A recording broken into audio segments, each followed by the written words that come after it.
What's up, everybody? What's going on?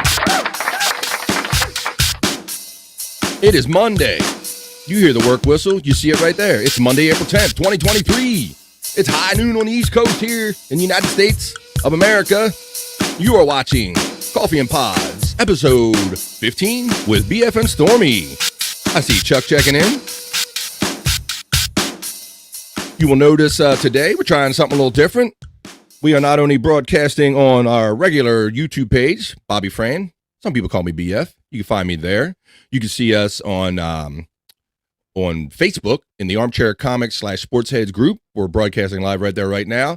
And this week I'm trying to broadcast this on Twitch. So any of you Twitch users, trying that out, trying to get my Twitch presence built up. So if you can go over to Twitch and look up Bobby Fran 1, you can help me build up my followers to 50, and maybe I can monetize over there someday. So I'm working at it every day, folks, and welcome. We had a wonderful week last week. We had a great weekend. Of course, some of you might have saw that I attended Chris Abel's wedding, my friend Chris Abel's, and we had a great time. We met up with Stormy and people. We have a lot to talk about and a lot to cover, and I don't know if we're going to have a 3-hour show, but it feels like a 3-hour show because we love talking, we love playing a great clip package, and we have a wedding to talk about. So let's buckle up. And I'm going to say this straight out, folks. I think that Scott and Stormy might still be over watching the BS show that I had to break away from.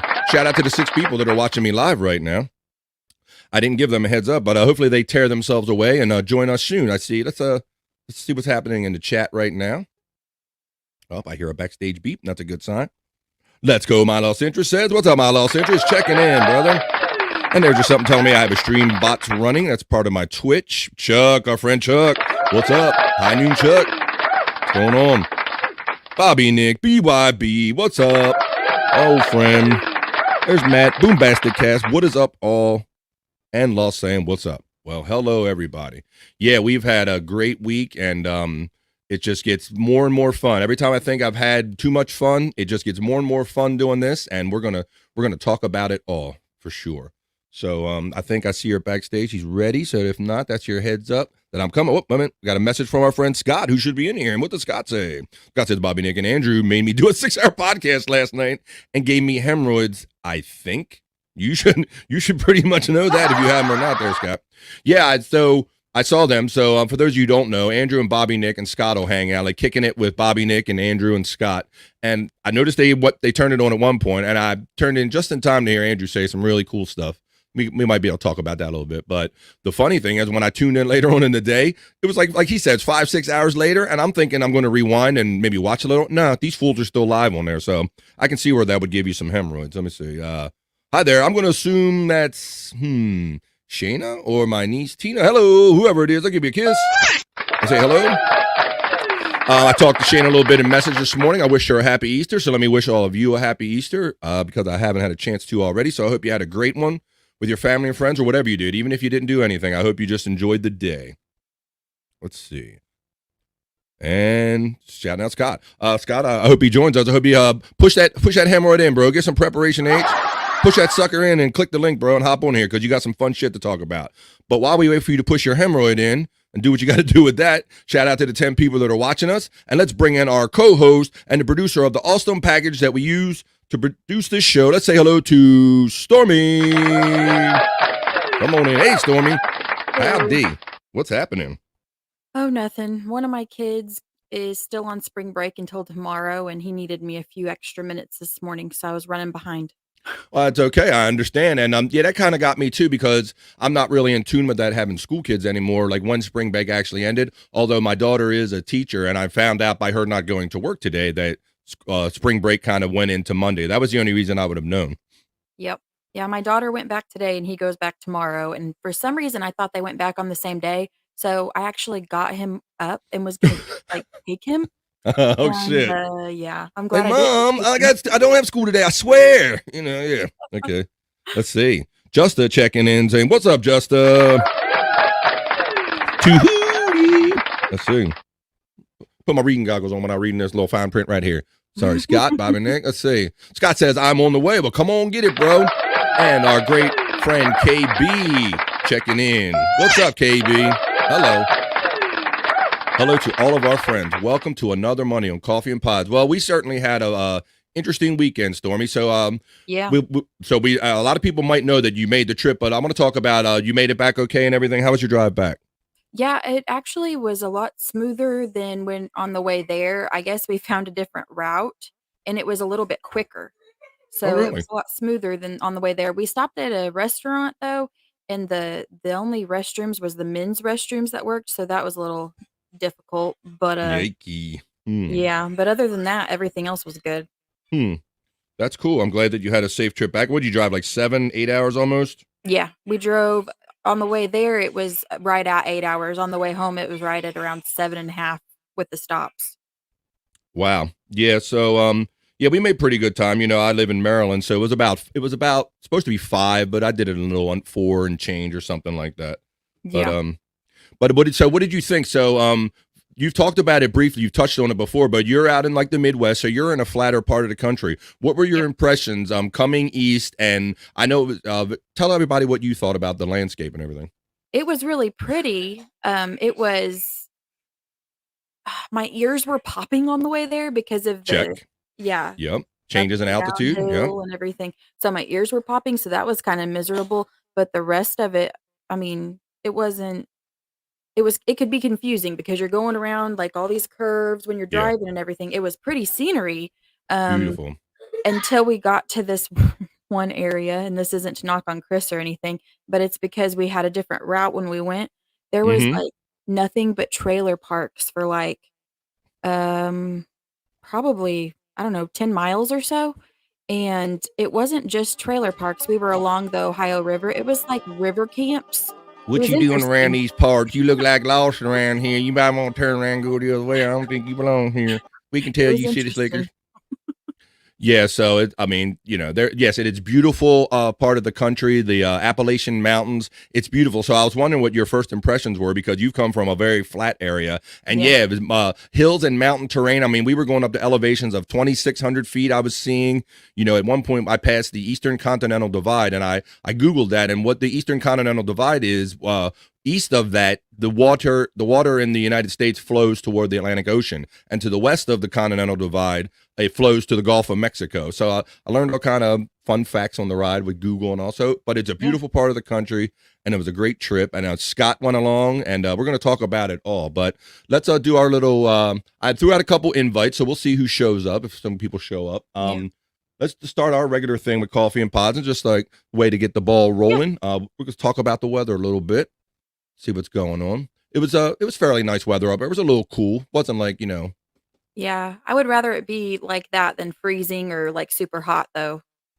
Yeah, it was like 60 degrees. It was a little tricky in the breeze outside at the wedding, and we're gonna show some little pictures like that. I don't want to put too much of their business out there, but there's some wedding pictures that are already out in the public, so hopefully they won't mind sharing too many of those. So let's see, right here. Here's your Doppler radar. Most of the country seems pretty clear. You got a little thing going up there on the upper northwest. Shout out to Tess. She might be dealing with some of that in the Washington State. And let's go down here to the visible Doppler radar, and you can see there's a little extra mess around that.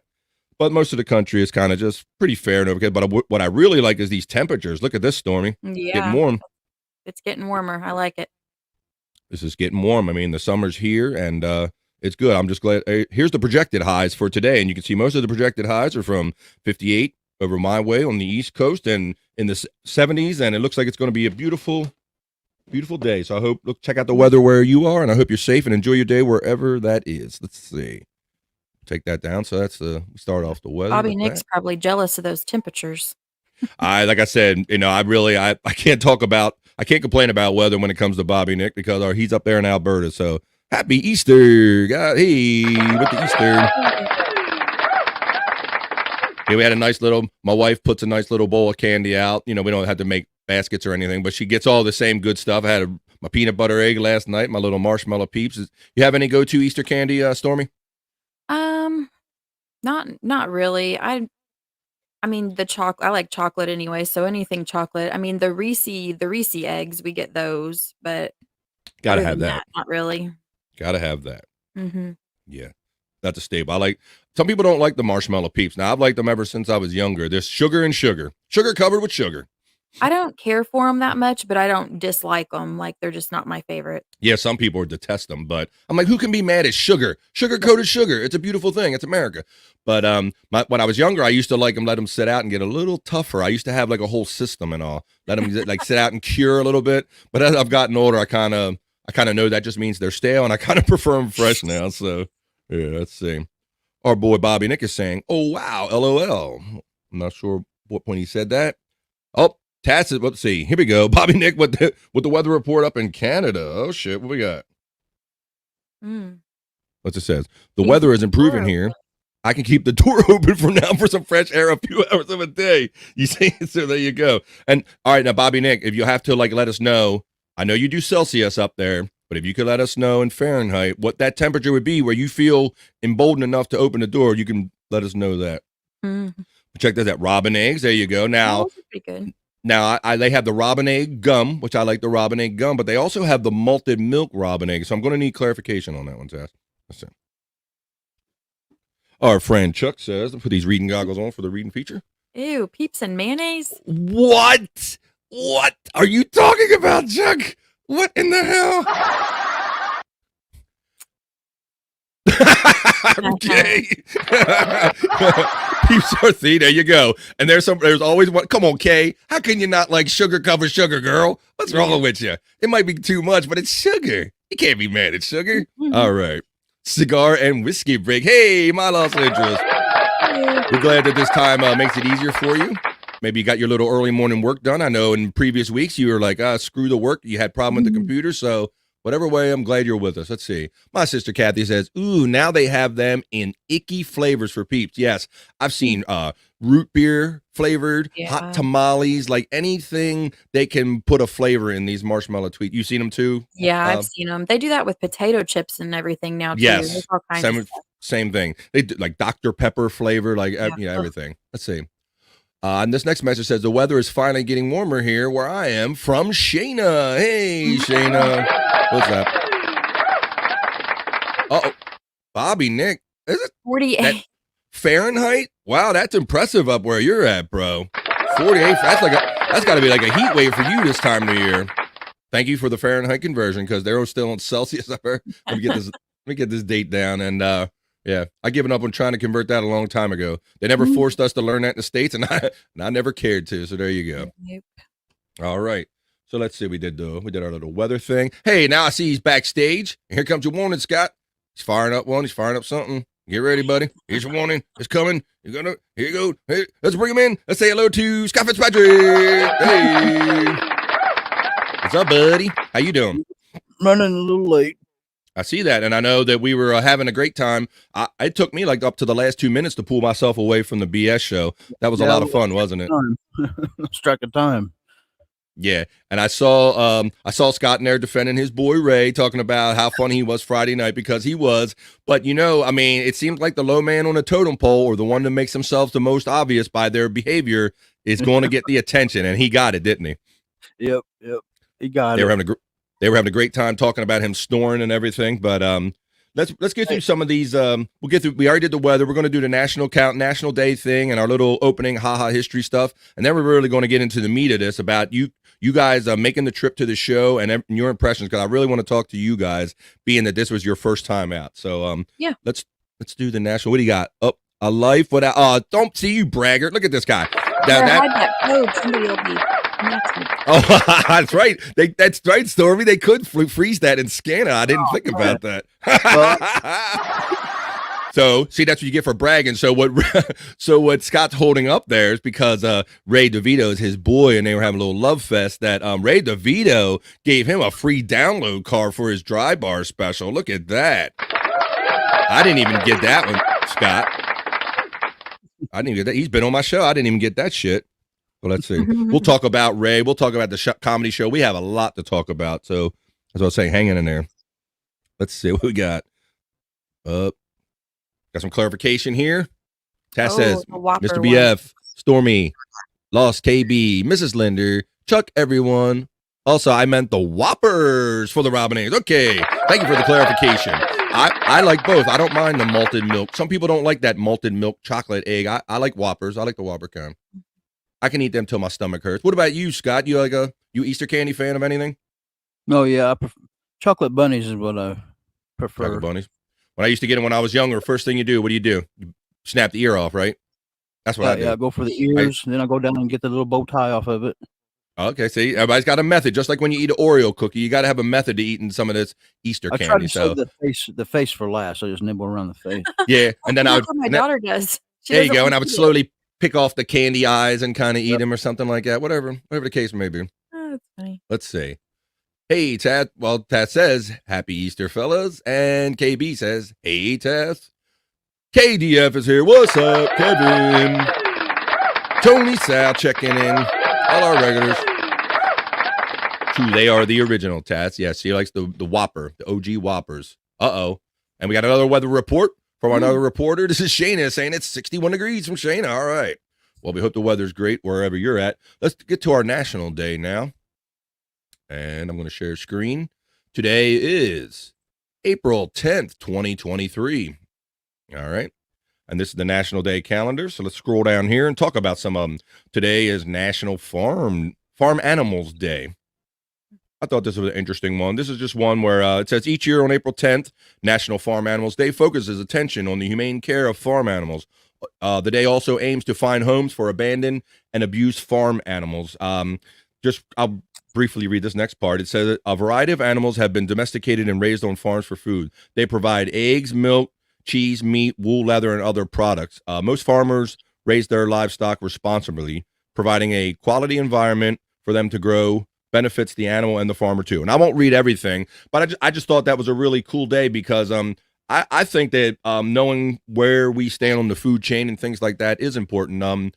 We the way I've done that with my children is we go to the stop this sharing for a second. We go to the state fair here that they have here in Maryland every year, and we say we're going to go to the state fair and look at cow butts because we'll walk into the barn and all the cows are there and they're out ass first, and we go through the barn and you see it's amazing seeing these families, how they travel, these 4-H club families, and they're dedicated to raising these. I mean, it's their lifestyle, their culture, and raising these animals for food for the rest of the country. And it's amazing, and it's very important because I think we go to the store and we kind of desensitize that food actually has a source, and there are families, and there is a whole system behind this. So I think it's very important. Do you guys get the fair out there? I imagine you got a fair or anything you go to? Yeah. Yeah, and I grew up lived from sixth grade until I graduated high school next to a cow farm. Ooh. Yeah. Cool. So, but that smelled good. Yeah, it was lovely. I bet that smelled real good. Wow. So yeah, I do think that's important because when I see the families are all set up. I mean, it's from the grandparents down to the youngest kids that are mucking stalls, and they're out there. They have some of them will have elaborate bars set up out there, and this is their life. This is their lifestyle, and I'm so impressed by the culture clash when you got to go up and see these city slickers and show them how we do what we do. But I have a lot of respect for it and a lot of appreciation for it. I think it's very important. We live around a lot of Amish communities. Yeah. I like to watch them do their thing. Yep. Right, that's cool too. In their horse and buggies and all that, just going down the highway. Now, really, that's very interesting because I know I live in near Pennsylvania, and I know for us, Amish is strictly in my brain a Pennsylvania thing. When you say Amish, the first thing I think is the state of Pennsylvania. So that's kind of interesting to know that even as far out as you are, that you have these working Amish communities. Yeah, they have bakeries and all kinds of little shops and places you can visit. It's almost like a tourist attraction too. A lot of people just go there to get the fresh bread and all that stuff. That's interesting, because we have that as well around here. We have the Amish farmers market, and the Amish are connected to quality and I guess wholesomeness, and you can rely on them. So that's interesting that it even goes that far. That I like to go through the Amish community during Christmas and look at all the lights. Let me get you on that one. I didn't have my thing ready. That's funny. Yeah. Let's see. Here we go. There you go. Look at I went to such a small high school too. We had a ag day, agriculture day at school, and we would have hay bale throwing contests and oh shit, we shucked corn for contests, all kinds of stuff. Yeah, I know. When we were driving out in those mountains, I saw a couple of hay trucks out there, and I wasn't trying to get too close to them on a curve because these mountainous roads and they're taking a curve. I wasn't trying to be too close to any of that stuff. Let's see Yeah. what our friends are saying. My lost interest says you haven't lived until you experienced a good old fashioned Oh, cow God. queef. Oh shit! What are you doing? What is wrong with you? Let's see. I'm going to say tons because they wouldn't fit in a tin. Let me see. I see tins of Amish kids whenever I go to Cedar Point. Yeah. He corrected it. Tons. There you go. And they wouldn't have made it too long if they were in actual tins. Let's see. The Amish have the best baked goods. Those black and white cookies are the best. See, that's what I'm saying. They are notorious. I've even seen like the commercials for like the Amish space heaters, the Amish stove, or the fireplace. Yeah. Like anything that some of these things, I wonder, like we have Amish shed builders around here. And I We have wonder if some roofers people and are, stuff. what do you have, roofers? Roofers, yeah, like they hire people to do like construction on their house and do roofs and stuff. Yeah, their name is synonymous with quality. And I wonder if it makes me wonder so much of it if some people are like hijacking that name. And like, we have Amish style things, just a bunch of regular people making Amish style shit, claiming to be that good. Let's see. Right. Our boy Jake's checking in. Hello, Jake.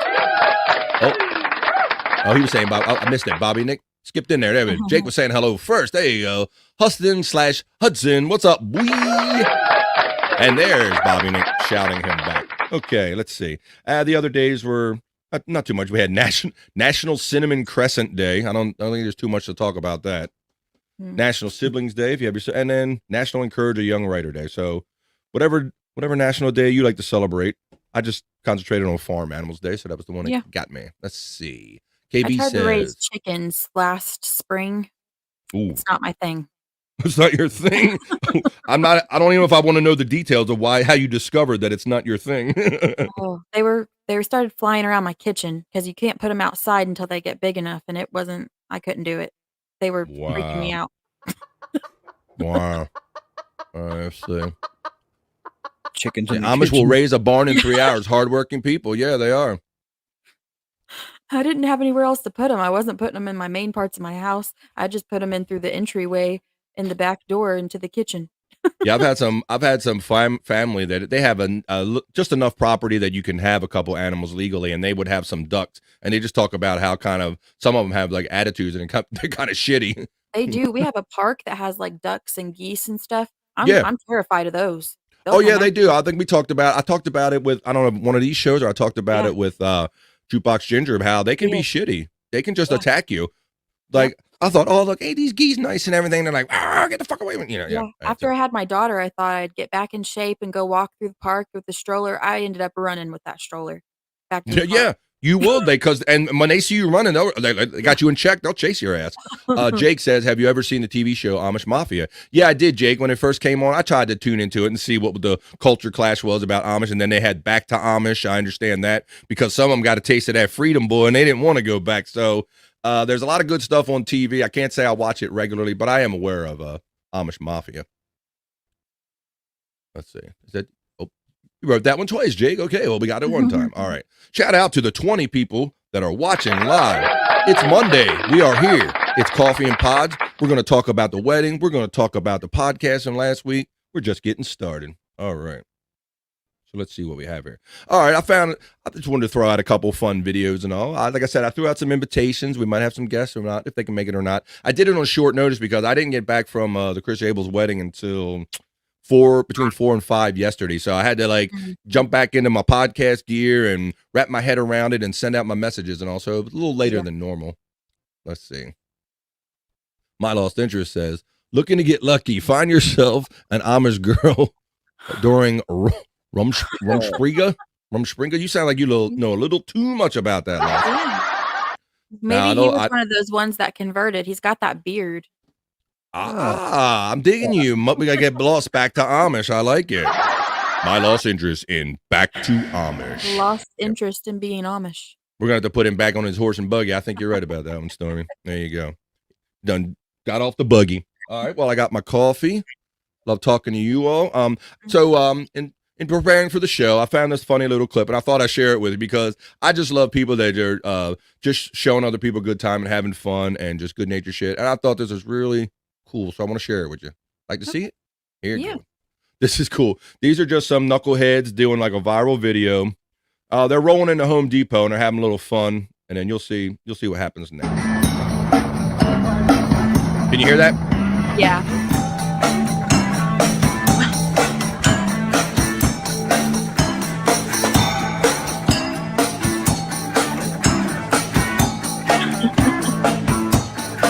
Knuckleheads and rolling through Home Depot. They got their amps on their hips, pushing around the little funky drum kit. And look at all the people.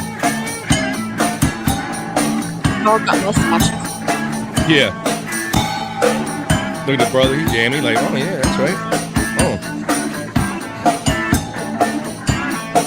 I guess that's not the worst thing that can happen at a Home Depot. Right.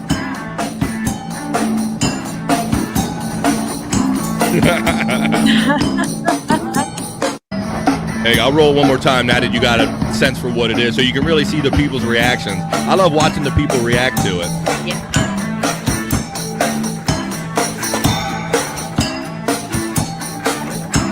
They were smart. They put the Home Depot colors on. Yeah. Kind of blended in, almost make it plausibly deniable. Like, hey, is this like a company thing? Employees probably didn't even know. Yeah, it looks like they just bumped. It looks like they just rolled in.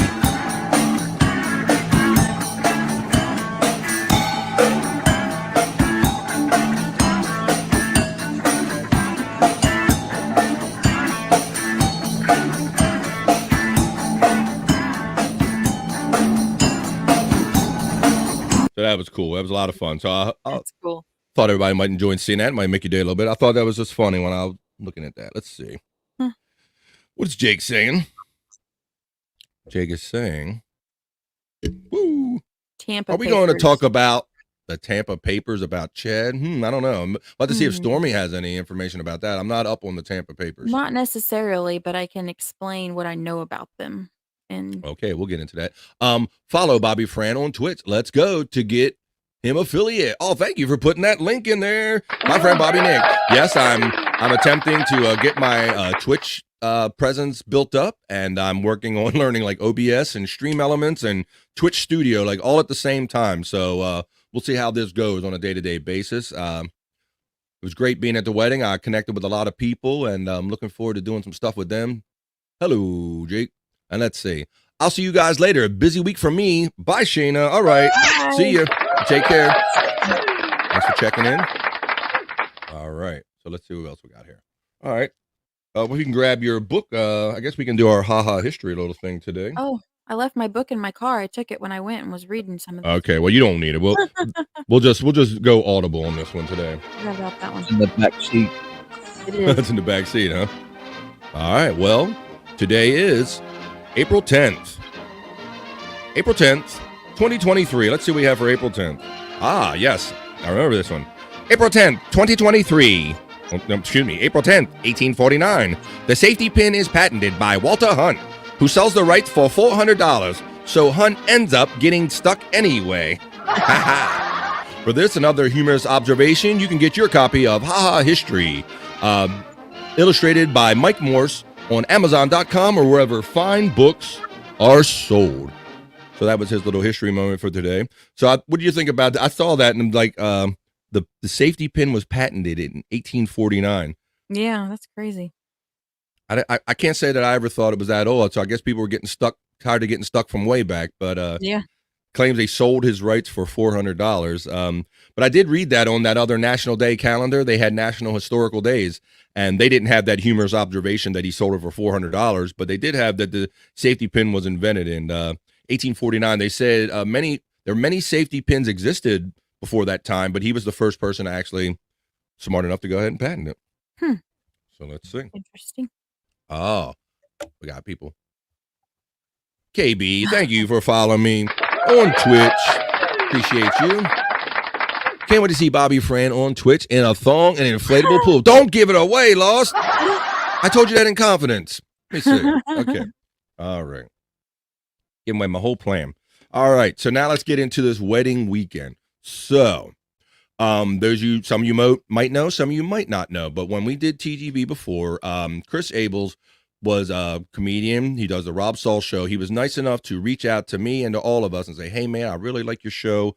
I really like what you're doing." And he has been such like a great dude and pulling us like further into this whole podcast community and just making me feel a part of it. And we've actually become really close friends. At first when somebody like Chris is being friendly with you, you think, well, he's a public person. He's just a nice guy. He's just trying to be friendly. But I will say that I value Chris very much as a friend, a true friend. I've learned that we really are friends. He's not just saying things, but when he tells you he's your friend, he's your friend. So I guess you guys witnessed that too, right? Yeah, yeah, it was, you hear about and talk to him and everything, and then meeting him in person kinda confirmed it all. Yeah, like a lot of people blow smoke up your ass. They'll say things because they think it's the right thing to say, but they might not necessarily mean it. But Chris says it and Chris means it. So he's a great guy, and he's just pulled us further, and he's made people aware of us and created an awareness about everything that we are all doing. And I'm just lucky to be associated with those guys. So we had great fun due to this association, and we heard that there was going to be this comedy show the night before the wedding that we were all invited to. And Bob Levy was like, if we're going to all be in town, we got to do a show. So they said, we're going to do this. So we attended it. But I'm going to show you how last week Bob was complaining, kind of leading up to actually having to leave town. And Shuli had to make like a funny little clip saying, okay, we know you love Chris and we know you're going to go, but say you don't go. Why don't you cut a little promo?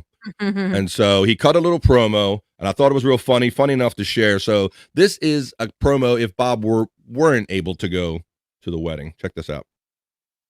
Hi, Chris. You ain't gonna believe what happened. My back went out, I think. Yeah, I can't really I got a pillow behind me right now. Yeah, just have a good wedding and that stuff, and send me a video. Ask for his Venmo so he can send us a gift. Yeah, I know. No, I got a gig too. We got a gig. So there you go. So I thought it was funny. He was like, "Send me a video," So I clipped that while the show was still live last week when they were doing it. I clipped it and sent it to Chris without context to him, like right away. But because I knew he knew that he would know that they were breaking balls and it wasn't real. But I wanted to be like the first one to get it to him, so I had a little fun with that. That's But funny. yeah, so Bob ended up coming and doing like a killer show. And let me see where we're at here. There we go. We're going to share that.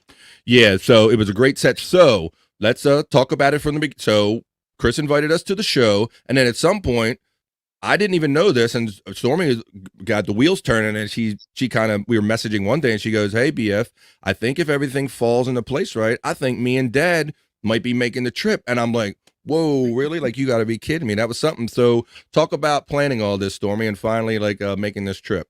Yeah, it takes me a while to get childcare lined out with people that I trust if I'm going that far out of, our area.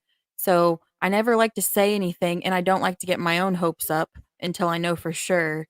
But after we finally got the childcare lined up, it almost still didn't feel like real, like we weren't really even going until we got in the car and went, though.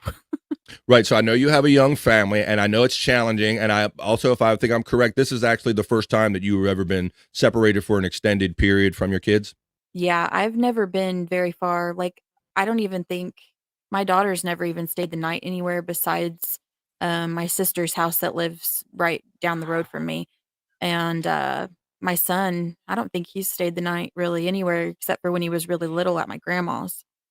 Yeah, that's good. We would try to break them in at the young age with the family at first before you do the full blown sleepovers, because that can be tricky when your child, if you go right from family to a stranger.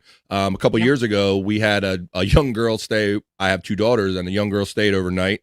It was a snowy winter night. It started snowing middle of the night.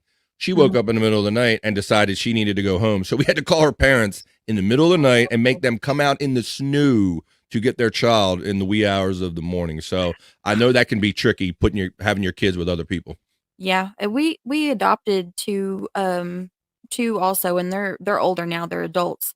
And so I learned with them, one of them went and stayed the night at their friend's house, and I ended up getting a call at 2 o'clock in the morning from the cops Oh, because she uh-oh. snuck out Oh with boy. her girlfriend, and they went walking around town late at night. Oh boy, done drew attention to themselves, huh? Yeah.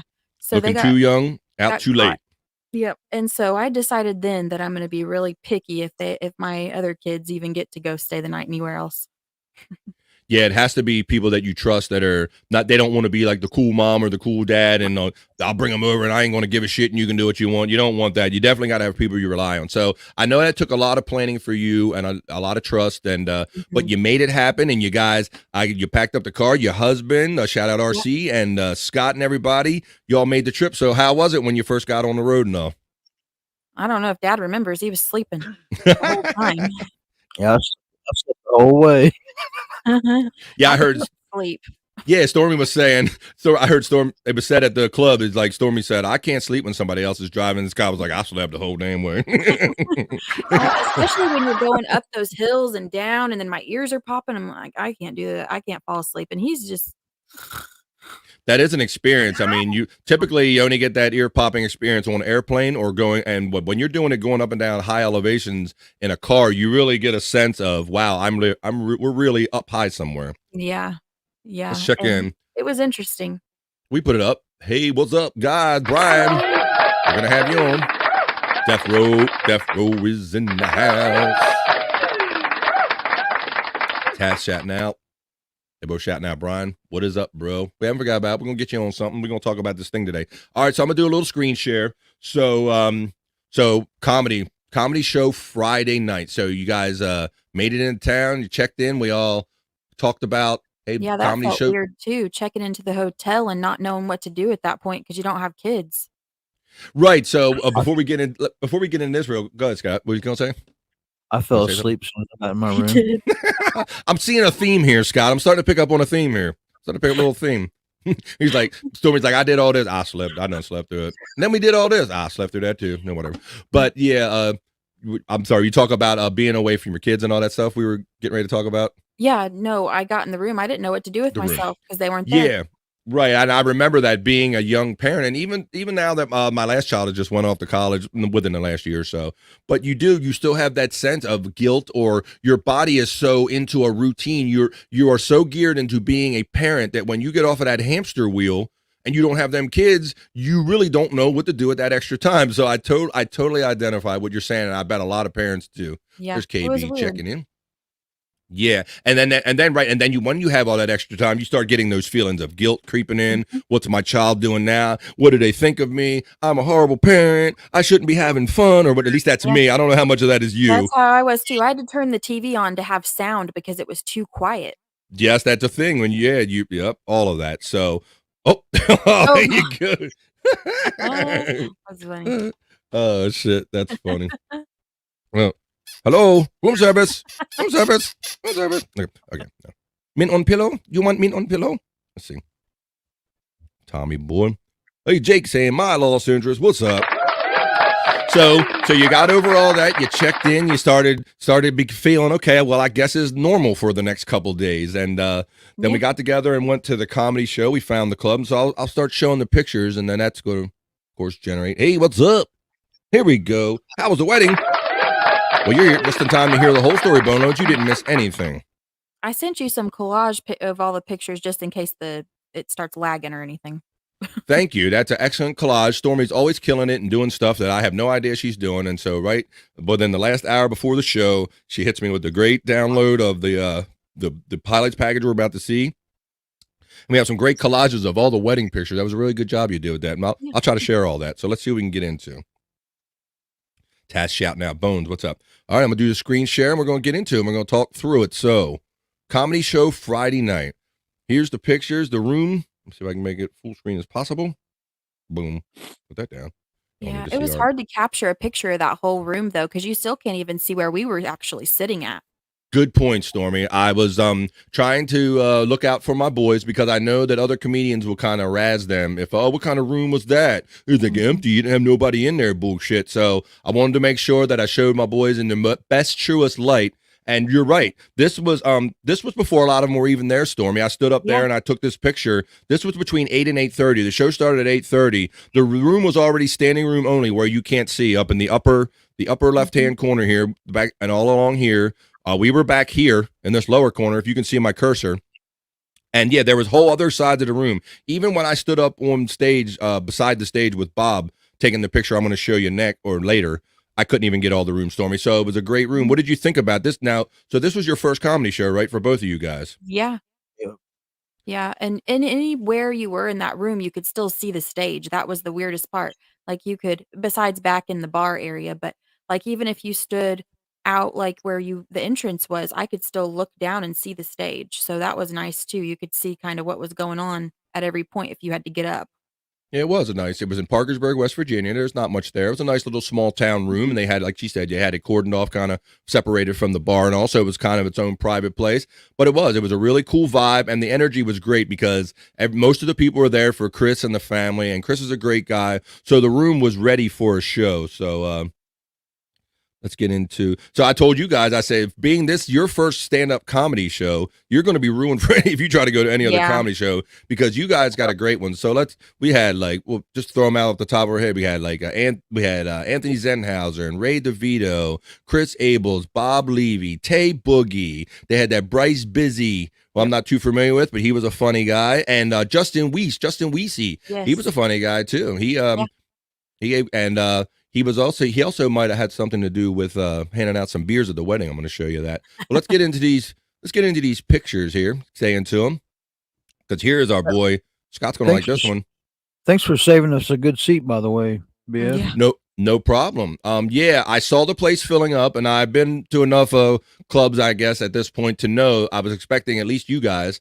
So I said, hey guys, when you get here, I got a little place for you because it was filling up quick. I was worried, and we were pulling chairs. They had to pull chairs in from all parts of the place because because there was that many people there. Let's see. Jake Hudson says, I heard Ray DeVito was there. Ray DeVito was there, and we'll have some stories about him. We have proof of it. We sure do. BF, I just added you on Facebook. Thank you, Mr. Jake.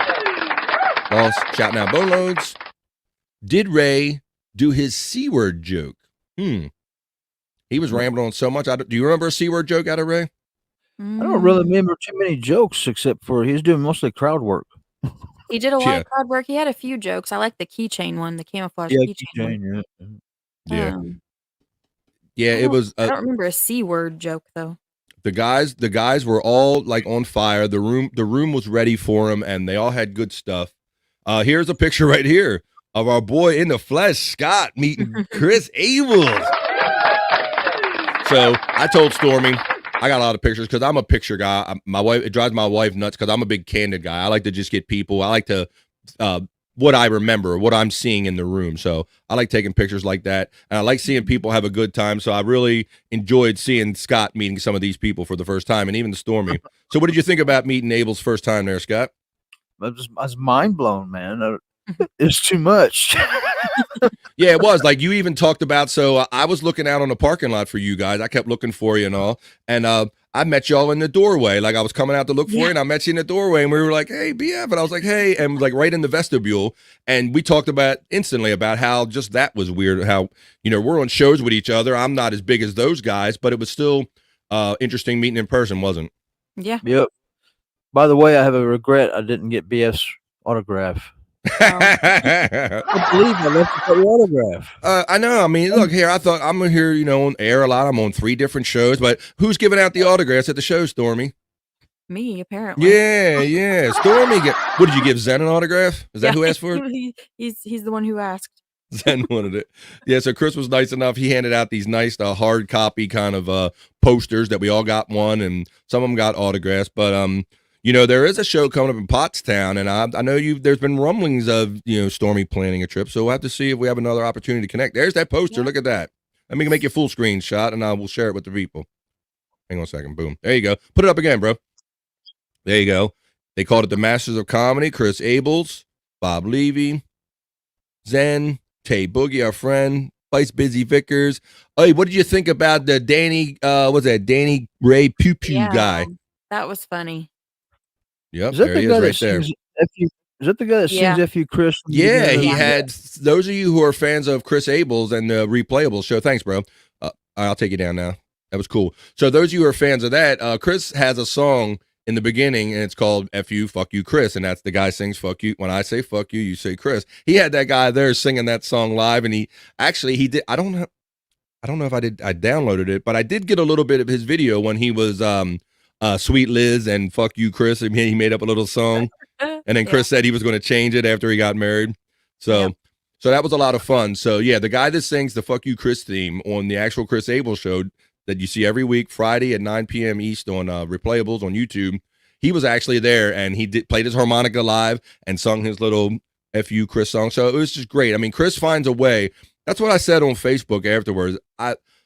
I'm being corny, but I do kind of mean this. I really mean this, is that it's interesting when two people can come together and make us all feel like family, because those two coming together for this wedding. I mean, I didn't feel like an outsider or anything. I mean, I'm no family. I'm just a newer guy that Chris knows from podcasting, and they made us feel like we were as equally important as everyone else. And that just one of the things I love about Chris. It threw me in a bit of shock though, because the people around here aren't like that. If people that I meet like this, they're not, they wouldn't come to my wedding around here. Like, that's just, around here is different. Like, you don't just go up to people and really do anything. People are really standoffish around here. They're not necessarily mean or anything, and they'll wave at you, but if you touch them, no.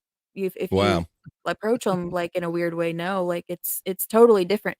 So that's why I was like, well, I was kind of invited to the wedding, but it really wasn't formal, so I didn't know how to like take it. I didn't want to intrude because we're just not used to that kind of behavior, I guess. Here it's a lot different. And that's what we talked about. Some people we were talking. God, Scott, This kind of gives an awkward. Because we don't know how to act. Like we ain't and I agree, and etiquette. Yeah, and I think that's totally understandable, because like we discussed, what do most people that either they don't say anything at all, or if they say it, they're only saying it because they think it's the right thing to say, or it's what you want to hear, or it's the polite thing. But I mentioned to you, because you were like, well, Chris said we could go to the wedding, but I'm not sure. And I said, Stormy, I did the same thing, but let me assure you, if Chris Abel says something, he is not giving you lip service. If he says you guys can come to the wedding, he meant that shit. I kind of wish that we would have just like stuck it out and went and then just drove from their home. But I knew there was that risk, like, because we weren't going to have childcare the next day. We would have had to left immediately after the wedding and drove through the night to our house. And I was like, I And don't that could have been know. tricky without like a designated driver that maybe wasn't, had the right amount of sleep and wasn't drinking or something. You had to have the right mix of everything. Yeah. But I would have been asleep. Yeah, he would have been asleep. So it would have been between me and my husband. And I think my husband could have done it, but I would have been, I don't know. It was a risky thing to do. I didn't want to risk it. So Scott was a designated sleeper then, right? Not driver. Designated sleeper.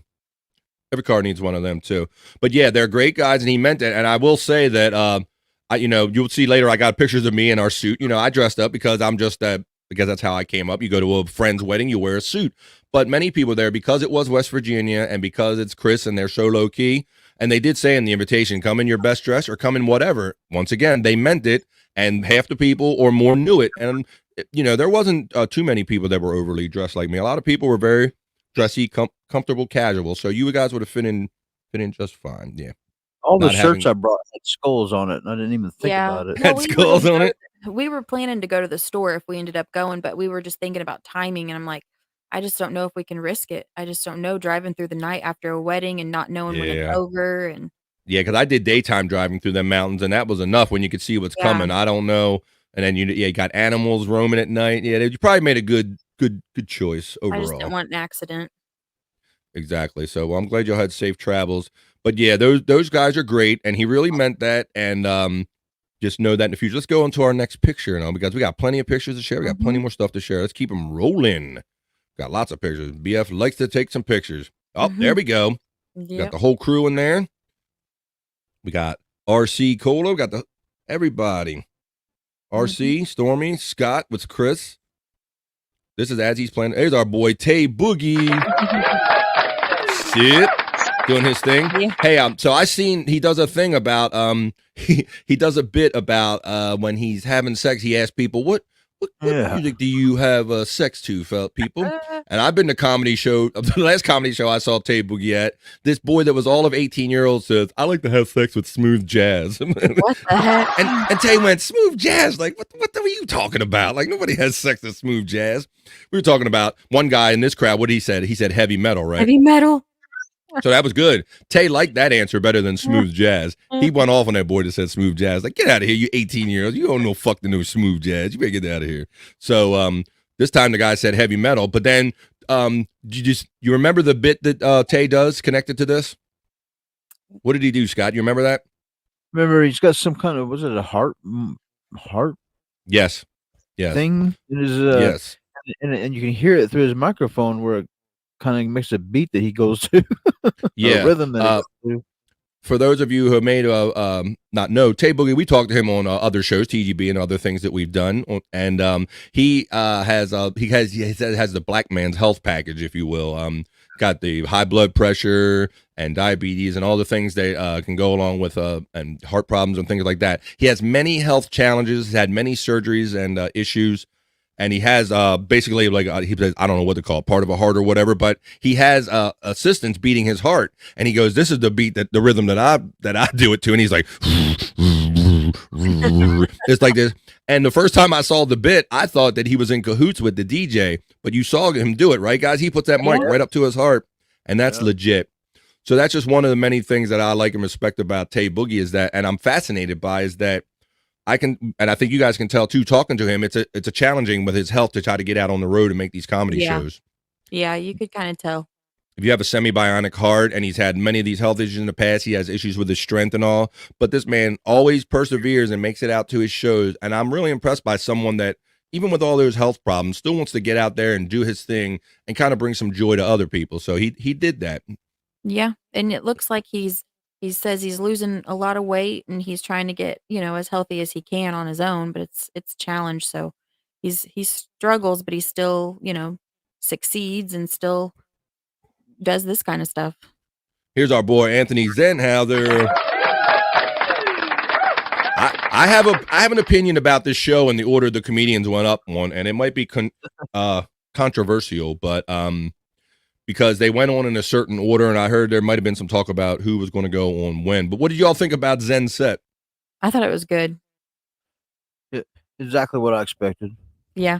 My husband has never really watched him like on these podcasts or anything. I think at first he was like, whoa. And then everything set in and he was good. Yeah. Because Zen, he was working the room. The room was really, there was a hot room. And so he was walking back and forth. Hey, you, that, and just, working the crowd and all. And I mean, I don't mean to make this sound, this is not a negative, but Zen can be kind of on the drier side. Like, he's not like a yuck, like, oh, I'm going to make you laugh. He's not he's kind of the more subtle guy. He hits you with lines and everything. And so he's working the room, asking people questions. And I told Zen, I said, I might be a little biased. I wasn't blowing smoke up his ass, but I thought Zen had a great set. I think he did like 20 minutes. And I think he had the room in his hand for a while. And I love how these guys were reacting to what was going on in the room. Go ahead, Stormy. Yeah, it's almost like the way that he does it, it's like he's just right in front of you just having a conversation. He has a conversation and works his act into it with the audience. It's crowd work, but it's not typical crowd work. No, it's not, because he doesn't know what's going to happen. They're popping off with comments about asking the girls next to him, how old are you, 27? Yeah. Too old for me and something like that, I mean, just shit like that. He would just riff, and then he would turn to the next person and do it. And the room was eating it up, and he's so good at what he was doing. So I was surprised that Zen went on when he did, because I believe it ended up being Zen, Ray, and then Bob, right? Yep. And I guess in my mind, I just known about Zen a little longer, and I thought Zen probably should have went on before Bob.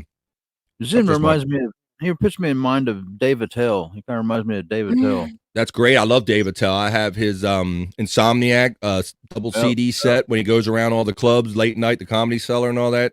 Yeah, that was a cool time for Dave. I like Dave Attell. Yeah, and Dave Attell's like that too. He's not like a ha-ha, I'm going to rah-rah make you laugh. He's kind of like that kind of understated guy, and you got to really listen and pay attention. He's more cerebral.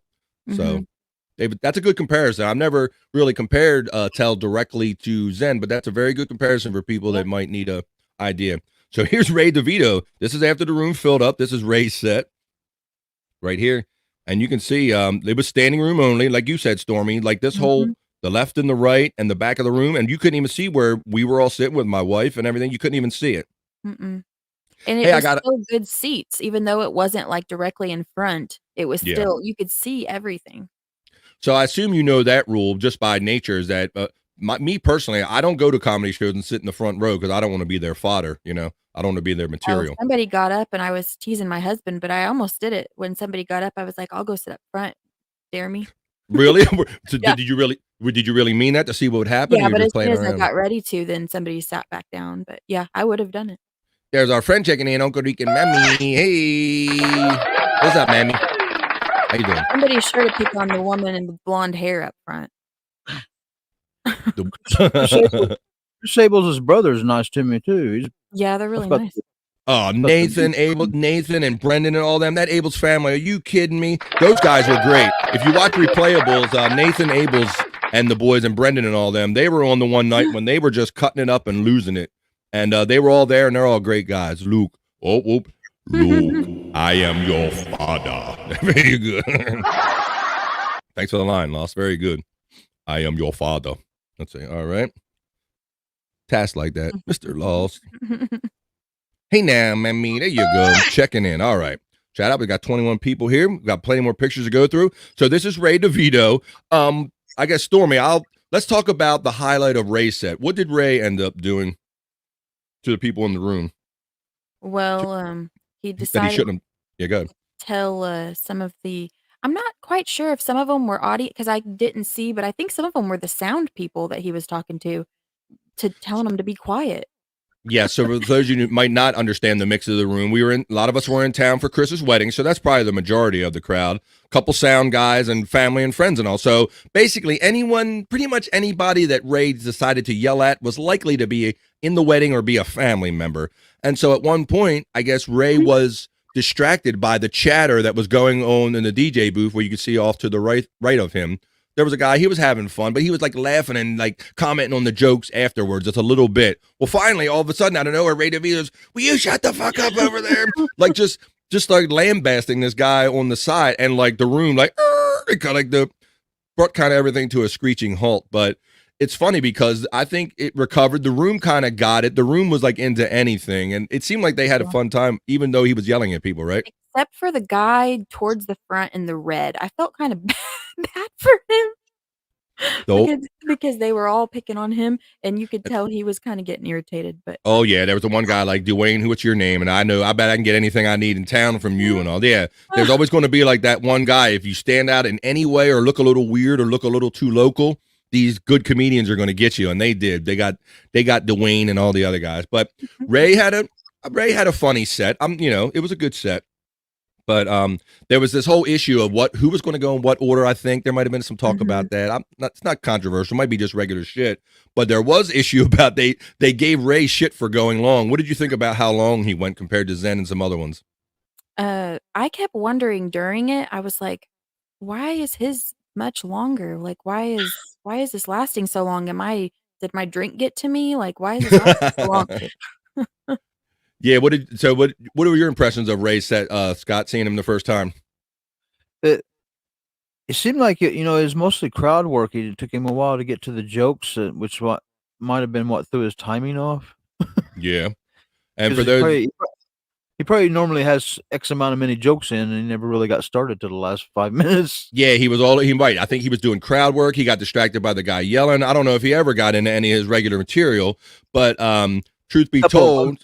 Couple of ladies had his attention, I think. Oh, we're going to get into that too. They talked about it on BS a little bit. So for those who don't know, Scott is a big Ray DeVito fan, but he also likes Chad, so I don't know what that says. But so you're a big Ray DeVito fan. So let's talk about, I'll show the picture. Talk about meeting Ray DeVito in person. How was that, Scott? Yeah, meeting Bob Levy was also, it was all a highlight, but I got to say Ray was a little bit my number one memory I draw from it. That's funny. Yeah. So he's your boy. So I know he even said, Scott Fitzpatrick, that's my buddy. So here you go. Here's a little point of view from me. This is the DJ booth where some of the noise was coming from. This is Ray DeVito. Now, at this point, I think Ray's like 20 minutes in, and even Mrs. Levy, Gina Levy, shout out Mrs. Levy. What a great lady. Hung out with her all weekend. What a great, beautiful, nice lady. But she was coming up there regulating, because I think at some point Ray went 20 minutes and she's looking around like, is anybody going to do anything about this? Because if not, I will. Like, she had that look on her face. Like, she had a look on her face like she came up next to me on the stage like, is there a hook back here? Because if there's a hook, I will actually use it and pull this son of a bitch off the stage. Like, she was just incredulous about Ray. Like, and he was like, yelling at the crowd and then carrying on too long. So the lovely Mrs. Levy was about to handle things, but Ray got the message, and I got to run out on the stage a little bit because Chris ended up hosting the show, and he said, hey, this is my boy BF, and I just did a quick shout out and all. But so thanks for that. It was a thrill just being part of it. Like I said, he's a great guy, and he tries to make everybody feel included. Because I said, hey, Chris, I said, if it's going good, bro, you ain't got to bring me up stage. So, no, BF. No, you're my boy, BF. No. I'm going to say hi, BF. You're my boy. That's my Chris impression. But, yeah, Chris is just a great dude, and he wanted to make sure that I was included somehow. And look at it here. So here is a picture. Laughter. Look at this. This is mostly a lot of Chris Abel's family. Here's Nathan and his wife. I mean, Elton. This is Elton and his wife. Elton and his wife roaring. Look at the whole table. Look at Chris. Chris, I was on the side of the stage, and they are roaring at Bob. That's the only time I was up on the side of the stage is when Bob, between Ray and Bob. And there was hardly any seats. Somebody was sitting where my wife was. So I just decided I'm going to take this advantage and stay on the side of the stage. You know, you don't always get to do. His other sister-in-law.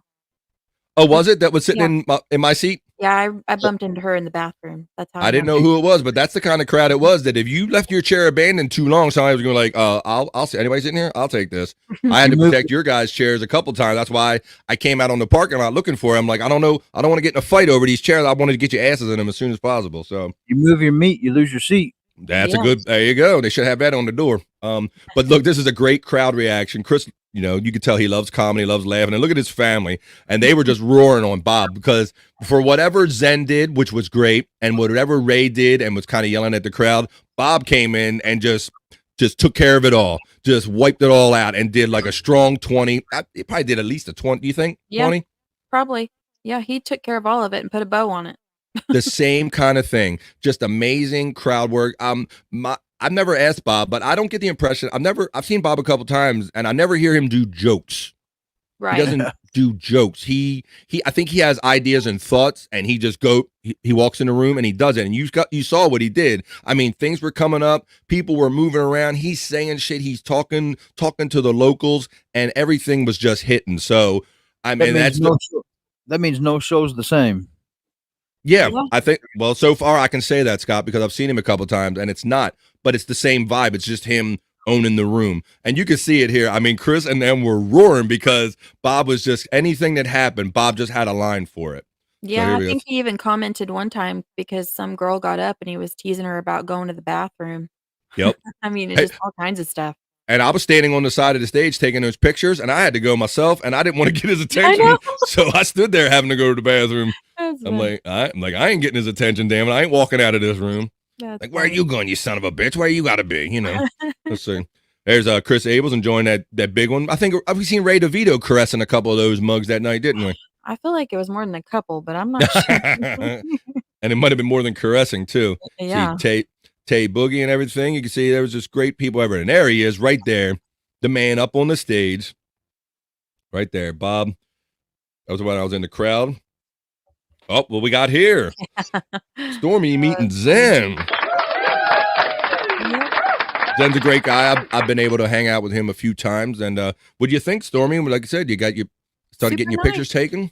Yeah, he was super nice. Yeah, I'm glad we got pictures. Like I said, I'm not used to, I get caught up in the moment, and I'm used to taking pictures of my kids. And when they weren't there, I didn't even think about pulling my camera out. So you had it.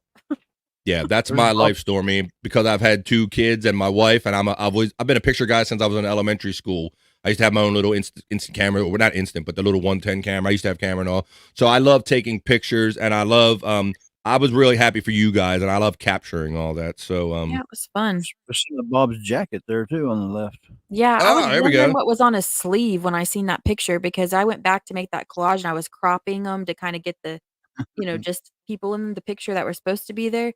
And I was like, what's on his sleeve? But they were so great. They're up by the door where they check your name off for the tickets or whatever. And like, what's it? Elton Abels was working it when I first got there. Bob will sit up there and they'll just greet you, just as the people that you are when they come in and out. Hey, how you doing? Got time for an autograph? Well, he signed everybody's posters that Chris gave out. Just great people. And that's what I really love about this because, you hear those horror stories saying you don't want to meet your heroes because they're not always nice in person. But I can say that I don't have experience. These heroes of mine are great. And they sit with everybody else. They don't segregate themselves or make it, you don't have to cross a line to go talk to them or a security guard. It's just casual. That's a great point. Because some of them lost in the green room, maybe you don't see them or whatever. But these are not those people. They were out among us and with us the entire time. And they'll just talk to you about anything at all. Hell yeah, whatever comes up. Talk about Ray's set stuck in. That's what I said to Bob. I said, Ray went pretty long. He said, he probably ain't heard that in the bedroom. I'll see. All right. What to say, Mammy says, sound like you guys had a good. Oh, we did, Mammy. And we're gonna have a good time up in Pottstown because Pottstown's going to be like this on steroids because there's so many big names. Perry's coming, all that stuff. So we're going to kill it up there too, no doubt. Let's get into some more of these pictures. So I'm just so happy. I was pleased for you guys, and I was pleased to see. I like seeing other people happy for whatever reason, and so I enjoyed what I could tell this was a moment for you guys. Look at this. The man himself, Bob Levy, jumps in the picture, just like I said. All you gotta do is say, "Hey, Bob, jump in on a picture," and they don't even question it. They don't go, "I'm too important. I'm too busy. Wait a minute." They jump right into the picture. Yep. Look at that smile on Bob's face. That's a pretty good one right there. It is. What's that? It's good TV. Oh, look at this picture. Look at that one. Did we get Zen to take that one? I don't remember. That's what I was trying to tell my grandma. She was looking at the pictures. Yeah, that's what my grandma said. Yeah, Scott. My camera can do that, I guess, with the right people handle. But I thought I was taking a selfie at first, but then I thought I remember. I think I handed it to Zen, Stormy. Maybe you did. And I think there were he took 3 pictures, but this turned out the best, and it blurred the background. And I looked at this, and I'm like, damn, that looks like a professional picture. I know. So, but that was very nice. But that's what I did. People walk by, and I grabbed it. I said, come on, Stormy, let's take a picture. Boom. That's what, that's what I'm used to doing at those things. So there you go. Look, Kay says, oh, there you go. So that's cool. It's very, very cool meeting these people in person. This is the next level that I'm trying to get. And I'm glad you guys are part of it because I want to go out to these shows. I want to meet these people because they are so great and make as many of these events as I can. Yeah. Thank you, Kay. Yeah, it was a great pick. I mean, for a camera phone. Yeah, it was great. Thank you. It's a great pick. Focus on. Look at this. Yeah. And there's Stormy with the couple. There's DeVito in the background. So yeah, look at. See, like I said, once again, just one picture after another, no problem. Look at the beautiful Mrs. Levy. What'd you think about that in person? No filters there, huh? No, she's beautiful. No filters there, guys. And you see all these ladies online and maybe go too hard. She does the silly filters. I love the filter game that she does when they're riding to the shows, Einstein and making him look older than he is and all that shit. It's fun. So, yeah, we can confirm that there's no filter needed for Mrs. Levy in person right there. No. Hey, look at there. Here's a Robert and Stormy and look at that. Ray DeVito. He's got his 6th grade middle school smile going on there. Cheese. He took a selfie on his phone at one point, and I looked down. I didn't realize he was taking a picture. And I looked down, and I was like, you're taking a picture of me? And he was like, yeah, I'm taking a picture of us. I was like, you should have told me. Yeah, that'd be good to share that information. There's another. I mean, copy the same thing. Oh, look at this. Hey, me and Ray DeVito.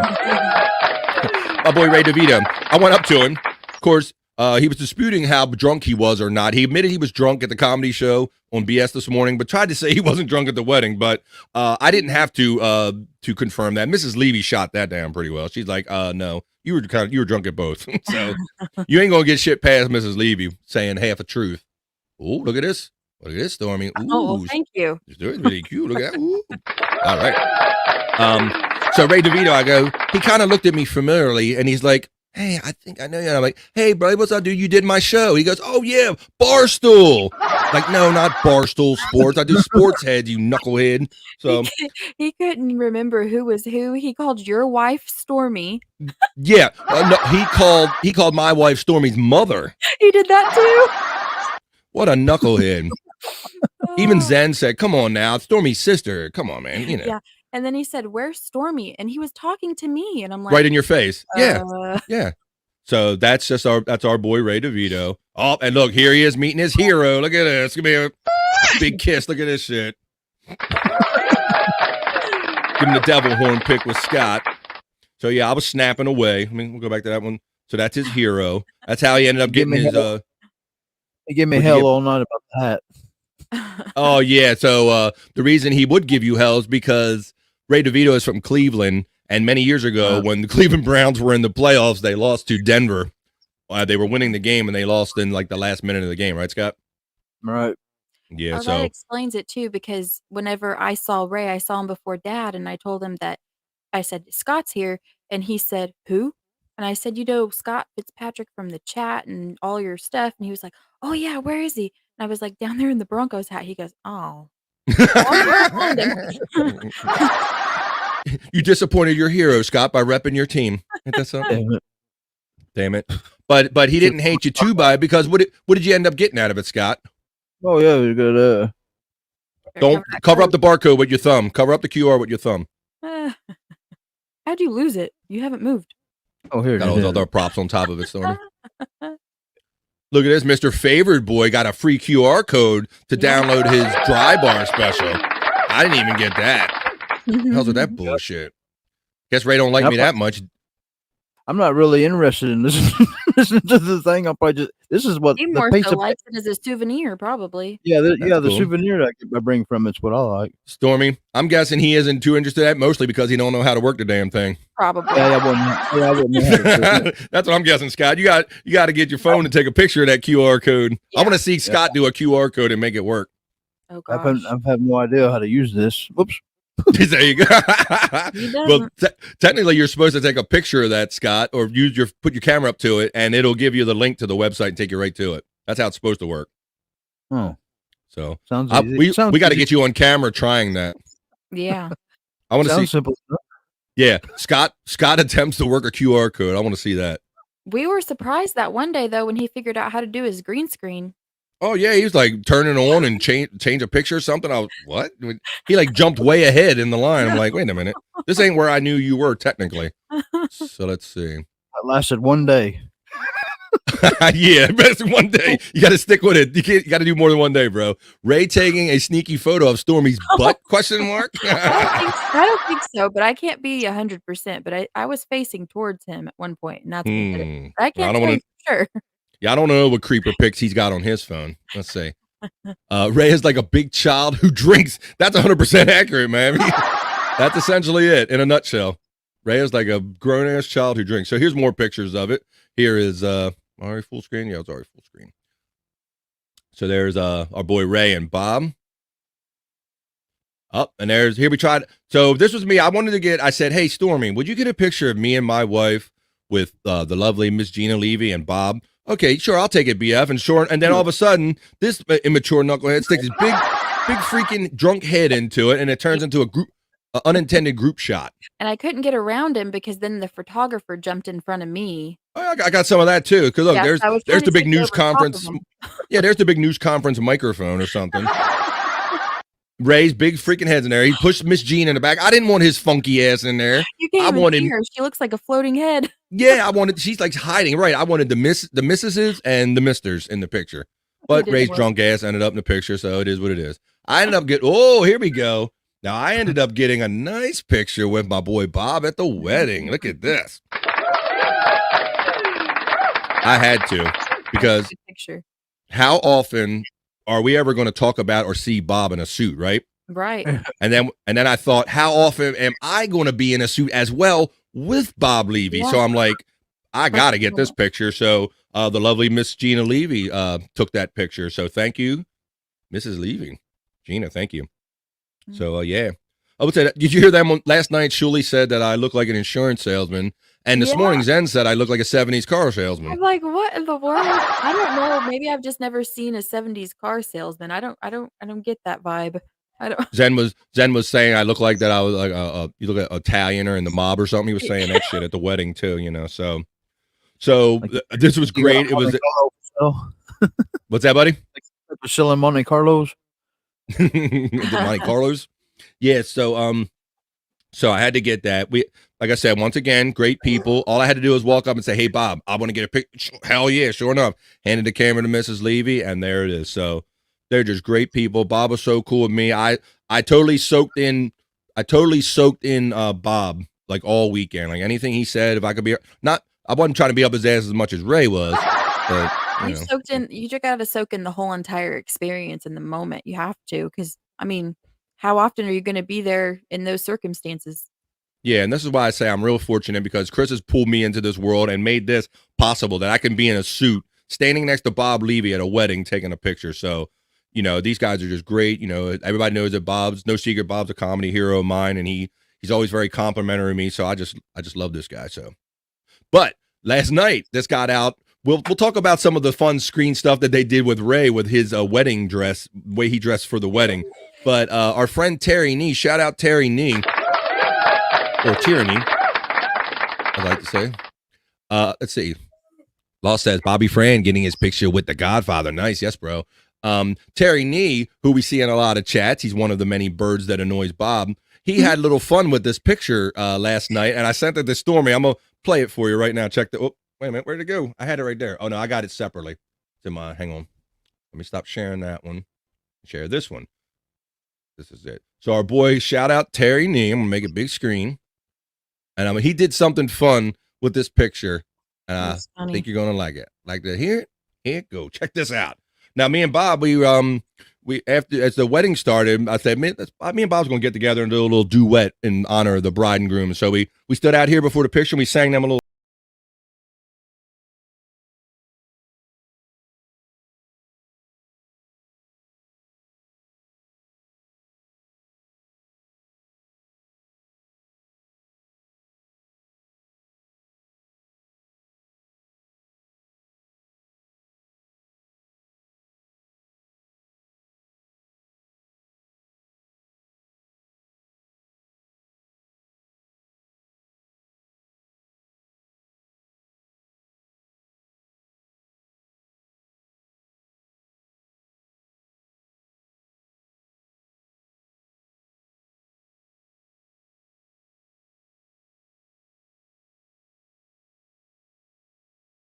That was great. I like that. Shout out Terry Nee. He did that on Twitter last night. I saw that going around after I put that picture out of me and Bob. Our boy Terry Nee did that. I sent that to Stormy. I'm like, look at this stuff. So That's so funny. I like it, even the eyes are closing and Bob's hitting all the notes and all. So that was great. Let's see. Funny. Taz says these are fantastic. Thank you, Taz.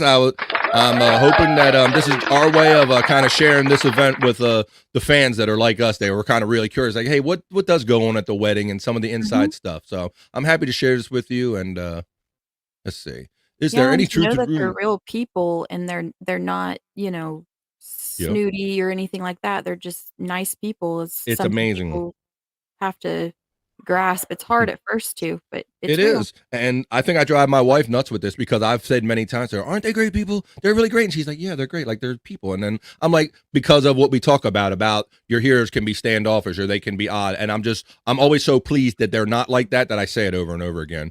Is there any truth to the rumors that Bob was discreetly peddling bottles of his hot sauce at the wedding to Chris's family and friends? I cannot confirm or deny those reports, but we'll see the sales report at the end of the month. Let's see. Any honeymoon photos? No, my Los Angeles. I don't think I was invited. We were invited to a lot of things, but I don't think we're invited to that, Hey, Chris and Liz, you mind taking a break from your marital quarters so I can take a couple photos on your honeymoon? Like, no. I don't think that's a thing, bro. They gave us access. They're nice, but they're not that nice. Let's see. Bobby Nick says, what is Scott eating? What is Scott eating? We have a question from Bobby Nick. Crackers. Cracker on cracker crime. Cracker eating a cracker. Tits on a Ritz. Good cracker. There you go. All right. It's a cracker, Bobby Nick. So there's your answer. All right. Let's continue with these pictures. Let's see. Go back to the pictures that I was sharing. Boom. All right. There we go. Let's get on to the next one now. Oh, look at this one. So I sent this one to Stormy because I knew they couldn't make it. So it was the place was literally called The Barn. The wedding and the reception was all at one place. Really beautiful. You can see how it was done up. They had meat on the smoker. You know, you got like a wedding when they got prime rib on the smoker, boy. Mm-hmm. And there's a candid shot. I called it the bride and groom right there. Join their dance in time. So much fun. Liz was so beautiful as a bride. Oh, here's a nice picture. You can get a good shot. That's me and my wife and the bride and the groom right there. Chris and Liz. So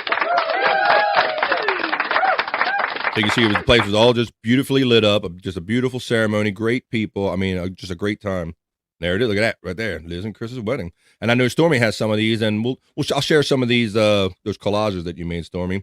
Yeah. This is a great pic right here that my wife took. This is myself on the left, and Chris Abels, our friend Jay Heish, who's he's a promoter. We're gonna get to know a little bit more about Jay, because Jay has a wrestling company, a local independent wrestler called Voltage Championship Wrestling, and he is a promoter. He promotes a lot of Chris's shows when he comes in the area. Jay's a real nice guy, and we're gonna get to talk and know him a little more in the future. There's our boy Anthony Zenhauser right there, and our man Tay Boogie looking sharp as shit right there. I was able to make the wedding. Zen was going to sacrifice his suit and let me wear it. Yeah, I thought I heard. I'm like, what was this story about wearing because you were mentioning you might not have had nothing to wear or something, right? Yeah, well, I didn't think about it. I had plenty of nice shirts. I wore like comfy car clothes. Like my shirt was 2 sizes too big, but I didn't care. It was just there. And then my jeans had holes in them. I'm like, I have a nice shirt packed. I didn't pack any nice pants just in case.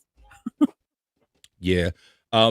So at the wedding, I have some the comedian Justin, who was like the second guy on. He was a funny guy. I know Chris he always say he's in the chat a lot on Replayables. Hey, Justin Weezy. I think he said his name twice on purpose, 2 different ways too, didn't he? From West Virginia. Am I wrong about that? I think he might be more local to them. He might be, and I'm not aware of it. That might be the case, Stormy, and you're aware of it, and I'm not. Let's see. What we got? Yo. Fitz got them Keebler butter. He's living that butter club life, ain't he? Look at that. Mr. Club Cracker over there showing off. Highfalutin. Eating a Ritz. Tits on a Ritz. Good cracker. Let's see. Did anyone visit the little strip club posted? No. I saw that seedy little place up on the hill. That was outside of his hotel. I saw it, though. A wedding in West Virginia, held in a barn. Yeah, where's the shocker? No big surprise there. Exactly. It fits all stereotypes. I think it was Terry Nee or another one of our friends. We got so many friends that tweeted at me and they said, "Hey, where is was Dave Daffler one of them said, "Hey, where's Bob Stuff when you need him with his banjo sound effect?" When he's and my comment back was you can hear banjo music playing in the air as soon as you cross over the border into West Virginia. You know? Yeah. Yeah, like I said, we drove for probably 10 miles or more through along the river, the Ohio River, and there was nothing but trailer parks for probably 10 miles. And it was funny. This is probably bad to say, but they all were like family and friends mobile home park. And then they had a camper. My sister cousin, my brother wife lived down there in Ferry. She lives in Court 14. Yeah. My uncle nephew, he lives right over there. My cousin friend, he lives out there in that other pad right there. Yeah. I kept saying, what are we going to do to the good part? Yeah. Was that Scott? You could tell which family was doing better than the other. Yeah, right. By the amount of cars that they had on bricks in their front yard. Yeah. The family tree doesn't have branches that go straight up in the air. That's an incest joke, y'all. All right, here we go. All right. So, at the wedding, I'll give you some. These are out there on Facebook, so that's why I'm sharing them. Justin and his lovely wife were sharing these, and I said, you know, a wedding is good when you have, and I'll show you right here, when you have a beer bearer. They had a beer bearer. So we're facing that lake, that little lake that's in the background of the picture Bob and I are in, and they're coming out of the barn. And one of the first people out of the barn is the Easter Bunny and our boy Justin. And they have baskets of Modelo's, and they are distributing Modelo's. Look here. That's funny. There's the boy waiting for his beautiful bride-to-be, and Dante, Tay Boogie. He's looking back like, what the hell's going on? It's like, what is happening? What we got? Yeah, I don't know if he knew about the bunny. They surprised him with this too, but check this out. Justin's reaching in the basket. and handing out Modelo's. Look at that. Now that's a wedding. So I happened to be on the aisle like right when Justin came out of the barn. So BF got a Modelo right there. So yeah, so we're all sipping Modelo's and doing cheers during as the wedding's starting and all. So that's great. that's a Chris Abel's wedding right there. And so speaking of a Chris Abel's wedding right there, it got to be we were 4 hours plus in, and my wife's like, okay, well that's kind of the normal time for a wedding, and things winding down. Are we getting out of here? And so I go, and she's like, is there like does this end time? And I'm like, no, dear. Chris Abel's don't do end times. He ain't gonna do an end time on his wedding party. No damn way. So sure enough, we go to say our goodbyes, and Chris goes, "Oh, you leaving?" He goes to Liz and goes, "BS being a bitch, and he's rolling out early." He called me a bitch. He's all in the bag and shit. He's like, we're laughing about it. And so Liz is standing close by, and I'm like, what are you doing? What are you talking about, bro? Like, it's winding down, right? Nah, man, I just got done the photographer and everything. We're going to be here another 2 more hours. And Liz got like a shocked look, like 2 more. She goes, oh, God, I hope not. Because you know that you're just like, you're drained at the end of a wedding day like that. Oh, yeah. So our boy Chris Abels, I knew he wasn't going to have an end time. There was no way he was going to have an end time. Let's see. Oh, let me see. Got some. What we got here? Mammy says, I'm a Ritz girl. Ooh, fancy Ritz girl. Okay. I like Townhouse and cheddar. I like peanut butter and cheese. Let's see. I like them too. Where are you guys located? We're I don't know if they meant you guys. I'm East Coast, Maryland. I've said that before. Y'all guys are like Midwest. I don't know if you want to divulge how much you want to divulge where you come from. Southern Illinois area. From the cornfields of Southern Illinois. Yeah. The college I went to is literally in a cornfield. From the cornfields of Southern Illinois, it's Scott. There you go. Hope that answers your question. Let's see. Mammy says, you're definitely not from where I'm from. With the draws y'all have? Yeah, we do. Yeah, that's right. And see, I live in Balmer, Mammy, so sometimes I get like a Balmer kind of regional accent kind of slips in. I got to make sure I don't say wash. Because we like to put R's in the word my wash. grandma says that all the time. It drives me nuts. Does she say wash? You got to wash them clothes? Yeah. You got to drink water, W-O-O-T-E-R. Washer and open the ice box. In the ice box? Yeah. So I definitely you can accuse me of having a regional dialect. Redneck vacay home. There you go. Modelo is choice. Hey, come on, Mammy. How can you not like a wedding where they have a beer bearer before the show even starts, the wedding starts? Come on, man. That's funny. Hey, the boxes on the right. Check them all. Right. I think they just had a list, my Los Angeles. They like beer at a wedding. Check. That's right. Yep. Smoked meat on the smoker. Check. All that stuff. Yeah. We had to go down, of course, a long dirt road. At one point, you got down to the end of it, and Google was like, you on your own. But luckily, it was an eye shot by the time they set you on your own. So it got us there. But it makes you wonder. Let me show you a couple more of these pictures of the beer bearer. Mm-hmm. Oh, there we go. There's the beer bearer right there. Yeah, he had a funny set. Shout out Justin. I was exchanged a couple of messages with he and his wife. They thanked me. I told him they did a good set, and he thanked me. There he goes. He's got the Modelo. Bro was getting air on somebody. He's like, I'm waiting for like old ladies and kids to get hit in the head. And like the last couple, he like really got some air under him.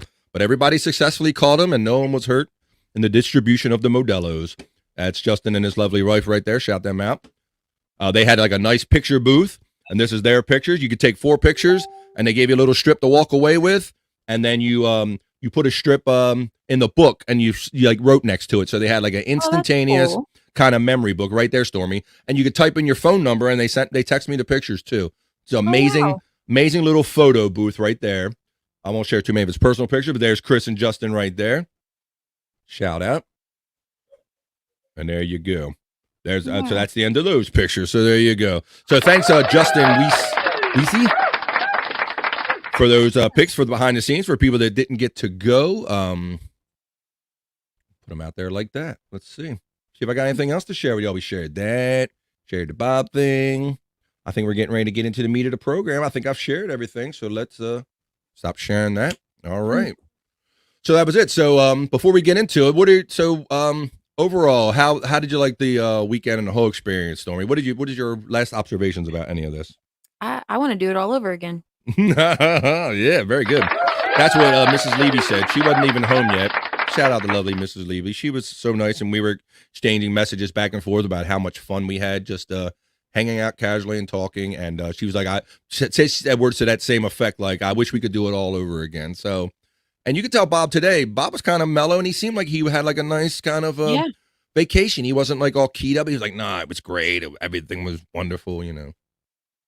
My Yeah. Levy sounds more like Florentine, but anyway. Let's see. I'm going to get BF's autograph next time, though. All right. We have to make that happen.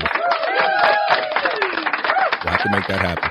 All right. Well, let's get into this video package. So, even though we went out of town for a wedding and we had all that fun, I discussed it with Stormy there, and I said, "Hey, Stormy, I know we're probably not going to be getting back late. I don't know how quick you want to turn it around. Do this show on noon Monday. If you have clips or not, maybe we can do it Wednesday." And she's like, "Nope, I got some stuff. I'm going to put it together, and we're going to do it. So let's do it. Let's get into it." Let me get my sharing shit going on here, and we'll get it going. Yeah, it was All convenient right. that my husband was driving so I could still watch a little bit and clip some stuff. Yeah, all right. So, and let's talk about him. Talk about Robert. I know we don't talk about him a whole lot because he's not on camera as much, but give us an idea, because I have an idea of maybe how I think he felt about it. But tell us how he was. I mean, he drove and he got to see all these guys. And what did he think about all this? He was kind of in, like, shock. I think that he sees me doing this stuff all the time, but he doesn't ever really get into it or anything, and I guess he just I don't know what he thinks I'm doing half the time, but Like, who is she talking to? And what are they talking yeah. about? What's so special about him? Yeah. And he works midnight shift, so a lot of times I spend more time talking to you guys than I do him, and Yeah. so he doesn't realize it because he's sleeping, but then, I was explaining that on the way home, and everything, and asking him, and he was while we were there and when we left and everything, he was just in shock about how, of a good like, it was a good time for him too. He felt like he fit right in. He didn't have any That's good. issues, at all with it. That's even a better sign of what these guys are, because here's a guy that's not even on camera much. He's your husband and he supports you and all. But he says he like, I can't believe that Zen was that good. Like, I knew he was funny, but I didn't know he was that funny. And he said the same thing about Bob. Like, I've seen Bob be funny, but I didn't know he was like that funny. So I could tell that he really got turned on and energized by it. And it seemed like he had a great time too, even though he's not as deep in the game as you are. Yeah, and I mean, I think that maybe he's probably seen, like, comedy on TV and stuff like that, but it's a whole different type of comedy compared to what you see on TV a lot nowadays or whatever. So I don't think he was expecting the kind of content that he watched and listened to while we were there. Yeah. So it kinda put him in shock at first that, "Oh, they're really saying that stuff." I'm like, Oh yeah, they "Yeah." brought it. They brought it, didn't they? They brought Yeah. it. There ain't no filters, ain't nobody worried, no censors in a comedy club. So yeah, I could tell that he was jazzed up by it and really excited by it. But I was kind of interested in hearing your impressions of it, because I'm sure he talked about it a lot Yeah. after the fact. Yeah, and I don't know how many people understand this, but maybe some will. He works in the coal mines and has for a long time. So they're a coal miner's mentality, and the way they joke around isn't clean, you know. Oh So no. so he was comfortable once he realized, this is what we're into, but he didn't realize that's what we were getting into at first. That's funny. Yeah, he said words to that effect. Like, I didn't think that these guys were going to go like all in like that. Like, he didn't expect to see it or hear it live. And I could tell he was just really impressed about how good those guys were live. So I like seeing that. I like when somebody gets introduced to it and they see it for the first time. I enjoy seeing other people get joy out of some of this stuff. Oh yeah, he was cracking up too. It was fun. I was laughing at him laughing because he just kept laughing. Ain't that great? There's certain people, like especially like Chris Ableton. There's certain key people when you hear them laugh or they got an infectious laugh that it makes you want to laugh too, or it makes you a little extra happy. RC is a cool dude. Shout out, RC.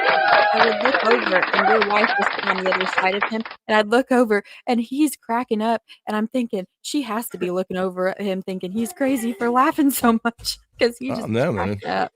Can't be thought of crazy at laughing at a comedy club. That's the one place you get away with laughing. Like, shout out RC, cool dude, meeting him in person. Yeah, it was fun meeting y'all in person. I was surprised that y'all thought that I was taller than you thought I was or something. I thought that was pretty funny. Well, I mean, I don't think I really thought about it that much, but I guess Dad did. But Yeah. I mean, I kind of go in thinking I only see this much of you. Yeah, I mean, boy, yeah, this is So all you get. You get down to here. This is all you get.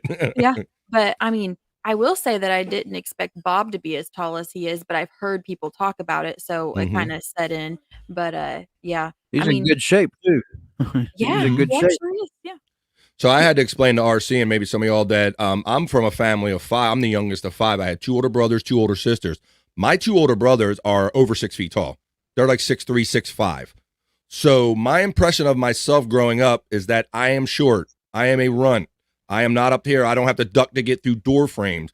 And it takes other people pointing out, like Bob, you're not short. Here, I'm thinking I'm short compared to them big, gigantic assholes. But no, apparently I'm a little, maybe taller than average, just not when I'm That's compared to funny. them two guys. My wife had to tell me one day, she goes, you're not short, right? And I'm like, what do you mean? She's like, Yeah. your brothers are just so much taller. That doesn't mean that you're necessarily short. And also, but I've always grown up with that complex because when you have brothers that are 6'3" and 6'5", you feel short. That's just how it is. Yeah. So I I just guess thought it was. I'm tall for a girl, so people always Mhm. think I'm shorter than what I am, but I'm taller than a lot of females around here anyways. So whenever I'm standing around other females, I mean, I'm used to being taller than them. So whenever I seen you, it was like I don't know, it just was different for me probably than it was for them. For It is. them. You got the whole dynamic of meeting in person and just trying to absorb that in and all. And then, yeah, like you said, we're more than just the box and all. We're like actual people. Yeah. But it is fun, and I am enjoying getting to this next level that we're actually getting out and meeting each other. So I'm really glad that you and Scott made the trip. It was a really good show, once in a lifetime shit, and we have great memories and great photos and a great bond because of it. And I hope it's not the last time. So let's get into this BF wonderful had Go ahead. BF was full of energy too. He's Yeah. very social butterfly. You're a social butterfly. I was trying to be. I got to put myself in that lane. I mean, I'd be just as happy like sitting back in the corner and enjoying it all. But I was happy. I was happy to be a part of it. Obviously, I mean, who wouldn't be? And then I was happy to see how much you guys were loving it. Let's see. Well, and you've already met Chris and them before, so it made it more comfortable probably. It did. Like, I don't know if I would have been in your headspace if I would have been soaking it all up for myself. But the fact that I already met a lot of these guys in person, I was like, I wanted to really see you guys react and see if you kind of took it the way I did when I first met them. No, your energy made us comfortable, so I appreciated it. Oh, thank you. I guess I can't. I'm not always aware of what I'm putting out. I try to be a nice person, but I think my wife said at one point, like, you gotta like slow down because I'm like, I was like at the table and then I'm with Chris and all that stuff, and I guess I was a little extra cranked up that night. It was a great time. Was Scott in the wedding? No, but Bob Levy was. Bob Levy was looking sharp. Let's see. Gotta go pay the bills. Great show, kids. Thanks for sharing the wedding stories. Thank you, my Los Angeles. I'm glad we got to fill in the blanks for you, bro, because I know you're a great friend and a great fan of all of these guys and all of these shows, and I hope you make it out to Uncle Rico, bro, because we got to get pictures with you next. Go pay them bills, bro. Yeah. You guys should all come to Boston. Please come to Boston for the springtime. BF got the juice. Thank you. All due to just the kindness of these guys and Chris Abel's, encouraging me and say, hey, BF, you got a good voice. I like what you're doing with the sound effects and keep doing it. And they pulled me into the Rob Saul show and all this other stuff. So I'm very blessed and grateful. Thank you. So let's get on to this highlights package because even though we had a busy weekend, Stormy was like, oh, hell no, we're doing this stuff. We're going to have a highlights package. So you find it where it is and I'll share it with you. Here we go. Let's get started on our Coffee and Pods Stormy Chamberlain produced highlights package for April 10th, 2023.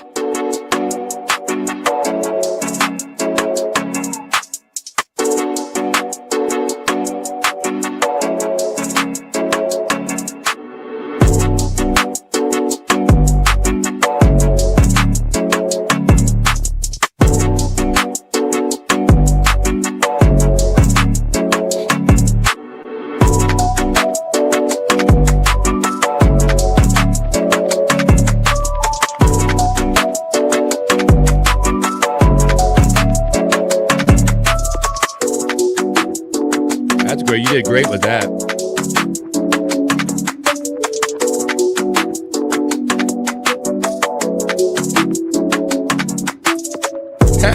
Let's pause that real quick and talk about that. So shout out to our friend Tess. You get one of these and you get this.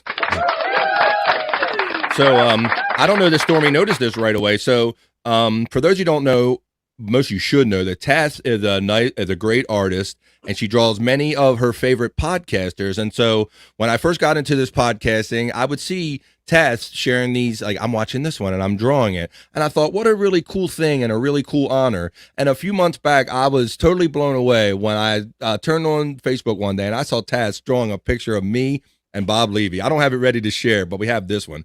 So Yeah. Taz did the same thing last week watching Coffee and Pods, and she drew me and Stormy. And look at that. I didn't realize she like had a premonition of the future because she drew Yeah. this before we took that picture, Taz. What are you doing? I looked at that picture and then I was scrolling through all the stuff that I send in for like content to make the clips, and I had, her artwork, and I was like, whoa, those look creepy alike.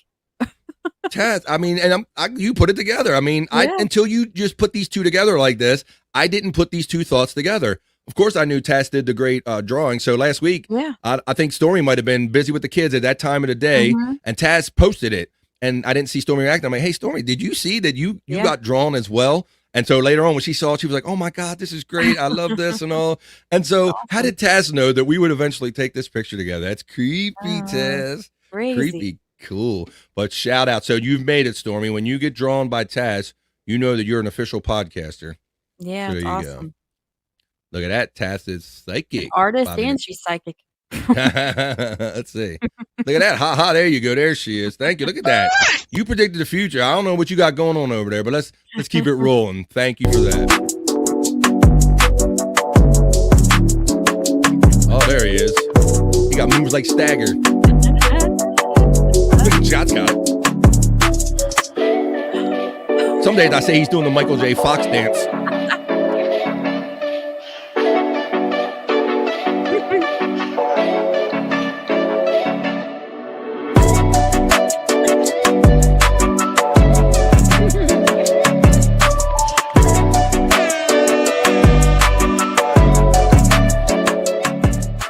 On MLC today. That's What's Kevin's MLC? call. Misery Loves Company, Kevin Brennan. Yo, Brennan, what's up? Let's go. You friends with Kevin Brennan? Yeah, please. I've always been friends with Kevin Brennan. He fucking sucks. I never liked him. He fucking sucks. He's not even funny. I don't understand why they keep hiring him. So that's the comedian Godfrey. I'll pause that real quick. Yeah. And Chad's always like throwing him out like that's his like one black reference or something. Like I have a black friend, and he's always talking about when if anyone was a Kumia or even Kevin are shit talking, or mostly Kumia, when he's saying things derogatory against black. Like I told Godfrey, like I told my one black friend, and he's going to come kick your ass. It's like Black friend card. yeah, why is he'll I've heard him say Godfrey multiple times, and like it's so pathetic. It's so white guy pathetic. Like I got one black friend and I'm gonna keep saying his name, and you can't say things about black people because I have one black friend. It's like shut up, dude. Like shut up with that. Funny. You get to see him do the hype train though. That was pretty funny.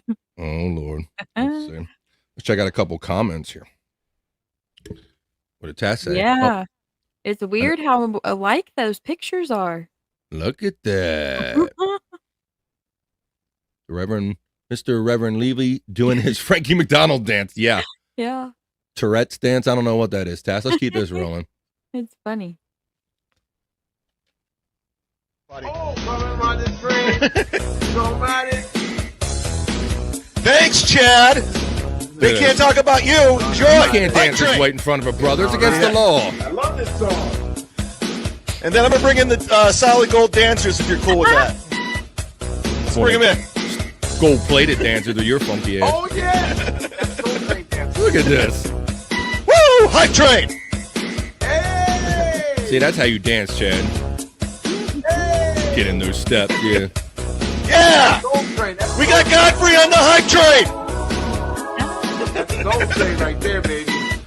That's So- what I grew up on. Yeah. Yeah. Yeah. All the cucks are on the hype train, everybody.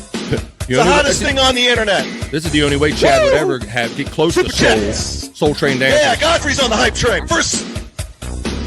Yeah, all the cucks. Hype train. Uh-oh. First I was embarrassed, but now I'm cool with it. As long as Godfrey's on the hype train, we're good. Yeah, Pat Dixon's on the hype train. Break that dog. Chad's running out of content if he's showing Soul Bring the Train choo-choo. dancers this long, right? Yeah, That's what I was wondering. motherfucking hype train, $9.99. Looks like somebody running low on content. Doodles on the hype train. Yeah, everyone, it's working. Where's Kumia Cooks? Where's everybody Part is at? that Godfrey's The hype dancing and train. he doesn't I'm even telling you. understand the bit. Cold cheese on the hype train. Comey got nothing Yeah, I don't know on if he this, knows man. that he's kind of like trying to shit on people or not. Andrea's on the hype train. I think he figures it out, but he doesn't understand all the connection with the hype train. We're happy and that what it Godfrey's on the all hype is. train. Yeah, he probably getting off here and go, what Go, the fuck Godfrey. was that? Why am I talking to this white motherfucker? Like, what is wrong with him? Yeah, Oh, funny. this is silly but awesome. So this is the Chad show now. The Soul That's Train what it hype was, train. On the way to West Virginia. I was waiting. I knew it was coming. I wanted to see what he Look did at the- during the hype train. Jules David's on the hype train. I like it. I mean, it made more sense when he was throwing the people in that he was kind of clowning That's the on, but hype this is just watching Soul Train. Yeah, eventually he throws a little bit of it in, but not like he was All before. the cucks are on the hype train. There's all Comia's cucks. I hope it derails. There's an illustration about why Chad would never Godfrey go wants the to hype train to derail. Uncle Rico. Those are all the people you have to avoid. The hype train. They ride their own train. It's the hell. April's mom's on the hype train. Have you heard of April M. Holt? No. He's like, no, I have no reference to anything you are talking about. He has no We clue. love you on the hype train. 20 minutes of overtime. Carlos Danger. Hype train. Don't be a Kumia cock. Galactic Wrestling Federation's on the hype train. That was a lot of it. Oh, Corey Adam came in hot on MLC. So, yeah, there's this whole thing going around. Chad was missing. I don't think Ray was available. They kind of planned on having Corey on. Shout out, Corey. We friended each other on Twitter and all, and seen him liking some of those Bob Levy pictures. So, yeah, Corey. They told Corey, now, if you come in, Corey, come in hot. And here's how Corey came in. Bob Levy going to Melton and talking shit behind my back like a bitch? Is I that never the kind of Whoa, shit you're talking about? whoa, coming out What? swinging. I like this. That's what you When want? did You guys I want do- me to talk shit? Should we talk about how Kevin acts like some kind of fucking overlord and gets mad at me when I don't do exactly what he wants? Every fucking puppeteer in the goddamn He's bringing internet the is like, heat. hey, shut the fuck up, Bob. Every fucking time on the fucking internet is going on and on about what I should fucking do, the actions I should fucking make. Fuck each and every one of you. Is that the kind of heat you want, Chad? Because I will bring that fucking heat. Yeah. Let's Chad. get this out of the way. Yeah. What? You called me Mel- that I was over because I didn't dance to your fucking puppet strings, Bob? The what? You don't remember? I'm sorry. Are you so No, old that say you it again. Slow down. crawl into, Bob? The what? Give this kid a raise. Say it again. Say it Chad's again. lovely. Say it again. I told Melton what? Oh, you were on fucking Nobody Likes Onions on a thing like, yeah, I think Corey's Kevin done taking the because he picture. won't fucking talk shit about shit. Bah-ba-dee, bah-ba-bah. So there's Corey Adam from Steel Toe. Let's talk about this real quick, Stormy, and that to me, a lot of this Corey being separate and being on MLC all started with Patrick Melton doing that thing where he was sharing the super chats, right? Yeah, like when they were like sniping NLO Yeah. was, and then they got Mhm. Corey in on the game, and he was doing the back and forth with the audience with super chat money. Yeah, I think that's kind of what opened Yeah, the so door. I think that from what I can tell that Corey and Aaron have been working together for years. I think he said 6 years or something. And Yeah. for whatever reason, he was making comments after the fact about putting up with that guy or all this stuff. But so I guess it just took the thing happening with Melton, and they must have created just enough of a rift that now he put in his 2 weeks notice. It's a Yeah, total like separation. a straw that broke the camel's back type of thing. And now you see Corey. I mean, they told Corey to come in hot, and he did. Whether you thought that was funny or not, he did what he was instructed to do. And I just think it's interesting that after that Melton thing, you're seeing this emergence of Corey Adam now, and he's showing up on MLC, and maybe he's going to be the individual person that he wasn't able to be with Aaron. Yeah, he has to feel some type of empowerment now, and like his own voice is being heard about how he feels. I mean, I could see him feeling that way because being on Steel Toe, I mean, he would kind of stand up for himself, but most of the talking was always Aaron. Yeah, and I liked what he said. He said on MLC, I think he said, I was okay with Aaron. I had no problem with him until he goes in on people, and then he has a problem when those people came back at him. And Yes.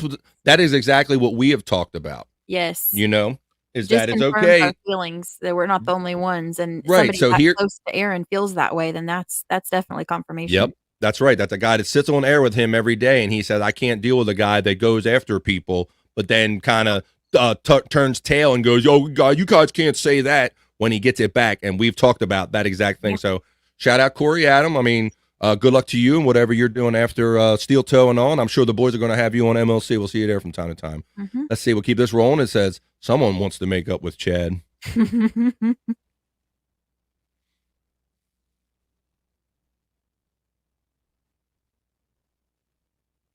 Now, somebody wants to make up with you. Make up with me? Yes. Who wants Walk to of make- shame. Just label walk of shame. Ask Chad he's ever used coleslaw in a sexual way. Exactly. Ew. I haven't, but I will now. My goal. That's the goal. I don't want to think of Somebody's either. done fighting with you. They've given up. They don't want to fight anymore. They want us to send them the link so they can make up with you. Chrissy? Keep Frank? going. Frank? Keep going. We're not doing ski mask. Ski mask is not making up with Chad on this show That's who it was. How did you know? because he sent me a fucking thing. I zoomed in 'cause I thought Chad's this face was funny. Big time shit. I like don't in know. shock. There's You nothing don't to think make it's up. fun? Is he gonna wear his? Is he gonna wear his ski? Yeah, so I caught a little bit of that where last week when that was going on, where Ski Mask was drunk and wanting to get on MLC, and he was like, "Chad sucks, Chad's terrible." Did you see that, Scott? I hear you were acting. Yeah, it was awesome. Yeah, Ski Mask lost his shit. He was like, "Chad sucks," and they won't have me in there. What am I supposed to do? Kevin won't let me in the show. I mean, he was like losing his shit.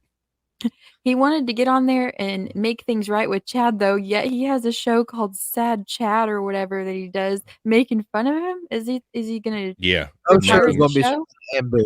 I'm sure it's gonna be some kind of ambush. That's what I was wondering. What was his real plan? Table somehow. yeah. Between Ski Mask and Stevie Lou and all these guys trying to like muscle their way into Kevin's chat, it's always something every day. With send this one the link, send that one the link. You know, it's like every show it seems. And I might be wrong about some of these details, but I was under the impression I heard on a podcast or something about how Ski Mask called like the hotel or something when Chad was in the Bahamas or something like that. Somehow, Well, I don't know who did it, but I do remember those stories of him being called in the hotel rooms. And Ski Mask admitted to it on something I heard. Did he? Yes. Did he? So I guess. All right. Well, talking about people calling on people, if you saw when Bob arrived at his hotel room, he did an MLC with Kevin, and he was Yeah. smoking in the room, and they were giving him shit about it. Yep. And his phone rang, and he went and answered it during MLC. He answered the hotel room, and yeah, what? Yeah, okay, I'm not okay. And he gets back, and sure enough, they said it's probably somebody busting your chops for smoking, and sure enough, it was. He said that somebody had like not doxed him, but doxed him enough to find out where he was, what hotel he was staying in, found his room number, and called up and fucked with him about smoking while he was live on air with MLC. That's crazy. That was funny. So, NLO, Patrick Melton comments on Ray's interview with Steel Toe. Okay. Here we go. All the way up, Ray. Oh, can we just, Ray, Ray, can we, I don't want to keep hashing this fucking interview. I don't care. There's a reason he came on your show. He knew you wouldn't ask anything tough or really stick it to him. And I just want Ray to stop using the excuse of, I didn't want to be mean or I don't hate anybody. It's like, that's not, do you think when Barbara Walters interviews somebody that she, personally has disdain for, that she can't do it and ask the tough questions? And if you mention the Wi-Fi one more time, nobody cared about the Wi-Fi. That was the least disruptive part of that interview. So I'm done hashing it out. I'm not Chad. I don't, I'm willing to be your friend still. But can we stop acting like it was a good interview? It wasn't a good interview. two people think it was a good interview: Ray DeVito and Aaron M. Holt in April, I guess. So whenever Steel Toe leaves the interview going, I don't think it could have gone better, you fucked up. Like, that's just facts. If Steel Toe's over there going, it couldn't have gone better, it could have gone way better. Just know that. Leave Ray alone. Real quick. Yeah, leave my Ray alone. Real quick on that comment. It says, whoa, Corey talking shit to Bob Levy. Yeah. They told him to come in hot, so he did. So I wasn't too mad at him for doing that because they kind of poked him with a stick to come in hot. If you and Bob go knows back how to and handle watch it later, you'll see Bob was in on it or like digging it because he's like while he's yelling at him. Yeah, Bob doesn't. He is not right. He is right. He is not disturbed by that. Matter of fact, he rises to the occasion, and Bob always wins and comes back with the better comment in the end. So he loves when guys come in hot because I think it causes him to be coming a little hot. Let's see. He says, oh, look at that. He wanted to get on to get 1,000 subscribers before Corey Adam because Ski said that if Corey did it before him, he would unalive himself. Okay. The S word. The S word. What do you mean? Where you do something to yourself and you're gone. Okay. Unveil himself. Unalive. I don't know. Okay. That's the only thing I can think of. Before Corey. Okay, so Ski Mask is he was trying to beat Corey to 1,000 subs, I guess. Why would you say you're going to off yourself? And why would he think that Kevin would give a shit about that? Yeah. So you got these guys that come in and they think. I thought it was unveil as in take his mask off. Oh, okay. There we go. There you go. Yeah, let's see. Oh, he would right. There you go. You got it. You speak Bobby Nick. I like that. Yeah, maybe. I think if you unalive himself, that's another way of saying kill yourself. I thought it was a Canadian way of saying I'll kill myself. I'll unlive you, you son of a bitch. All right. Thank you for that interpretation, Scott. You are right. He unlives himself. Autoerotic asphyxiation. Kurt Cobain himself. All right. Let's keep this rolling. And let me tell you something, folks. While I let this roll, I'm going to run off for a little llama break, all right? All right. I'm going to let this play. I'll be right back. Good question. Are you, Lenny? Oh, Fuck, let me put my money down. Just get on with this. Hold on. That Mike just asked an important I question. don't care what Mike just asked. I have been very busy. I haven't even finished unpacking. I don't want to go through this nonsense. Just finish with what you were going to do. Forget what Mike said. Let me ask you a question. Have you gotten lucky since we last talked? No. I have been either moving or working. It looks like BF has 2 microphones now. Moses moved. There's still stuff I have not unpacked yet. How long have you been? After I get off the phone with you people, I got to race to the laundromat. Oh, you got to race the there. machine in this building is a fucking pigsty. Can you wash your acrylics with the regular clothes? You can't. I don't want because I don't have acrylics. I would never buy an acrylic If shirt. you didn't have any acrylic typed clothing, you'd be naked right now. You wish I was, you cum drinker. But Oh, the whole please thing get outta is here. that You're I such don't a- have any acrylic. Yes, you do. I don't. No, You're there's no fucking acrylic idiot. in my house. There's no acrylic. There you go, smart ass. There's plenty of acrylic. There's no acrylic. I All right, had hot somebody damn. take it all out of here. I had an acrylic cleaner come to my house and take it all out of my fucking house. Aquila? Acrylic. Acrylic the coil cleaners. Yeah. Don't be an idiot. All right. Good question. Are you, Lenny? Oh, fuck. Let me put my money down. All right, so what did I miss my own show when I was going? When Lenny was on Miserable Men talking about the acrylic cleaner with Bob and the acrylic clothes. Yeah. Old Lenny. Old Lenny.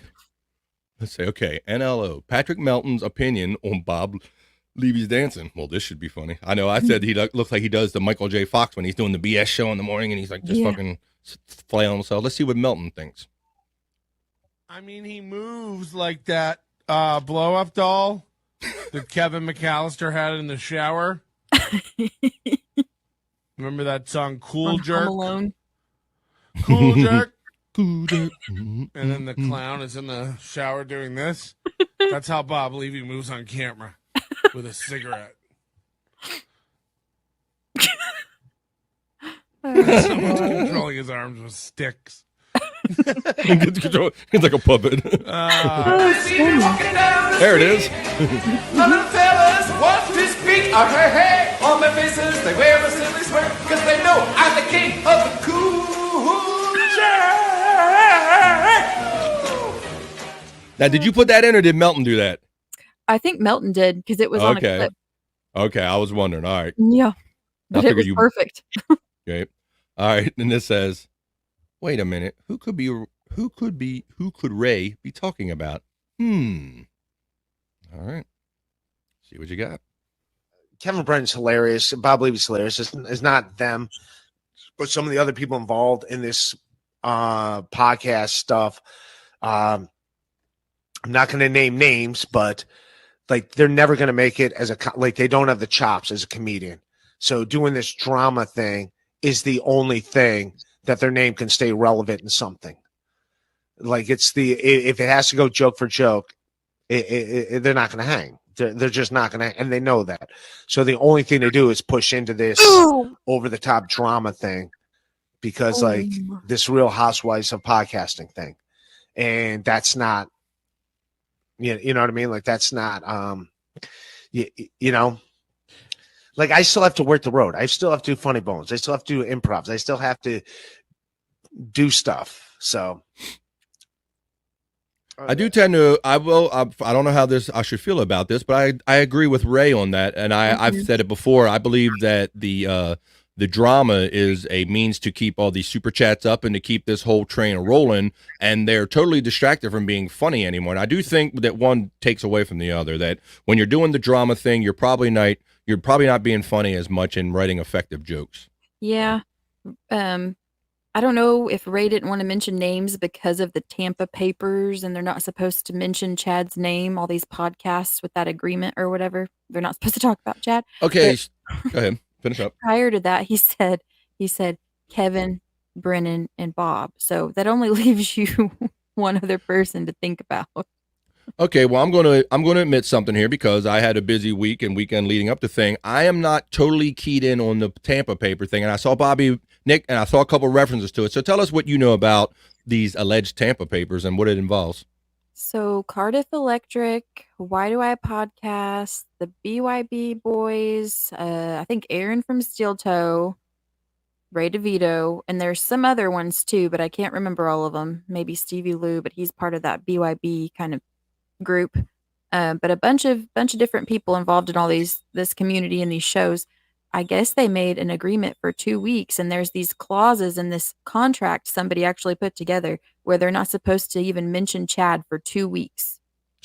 Wow, I wasn't aware of that. I only heard rumblings of Tampa papers and recently this morning, but I wasn't aware that any kind of pact was made. So I wonder what they're trying to do. Are they trying to like make him go crazy? Or are they trying to starve him of content and information? Like, what do you think the goal is of the Tampa papers? My theory is that they're hoping to kind of fade him out and not give him wins by, creating more of an audience for him. Because the more you talk about somebody, the more people are going to be curious that are watching you, and they're going to go check him out.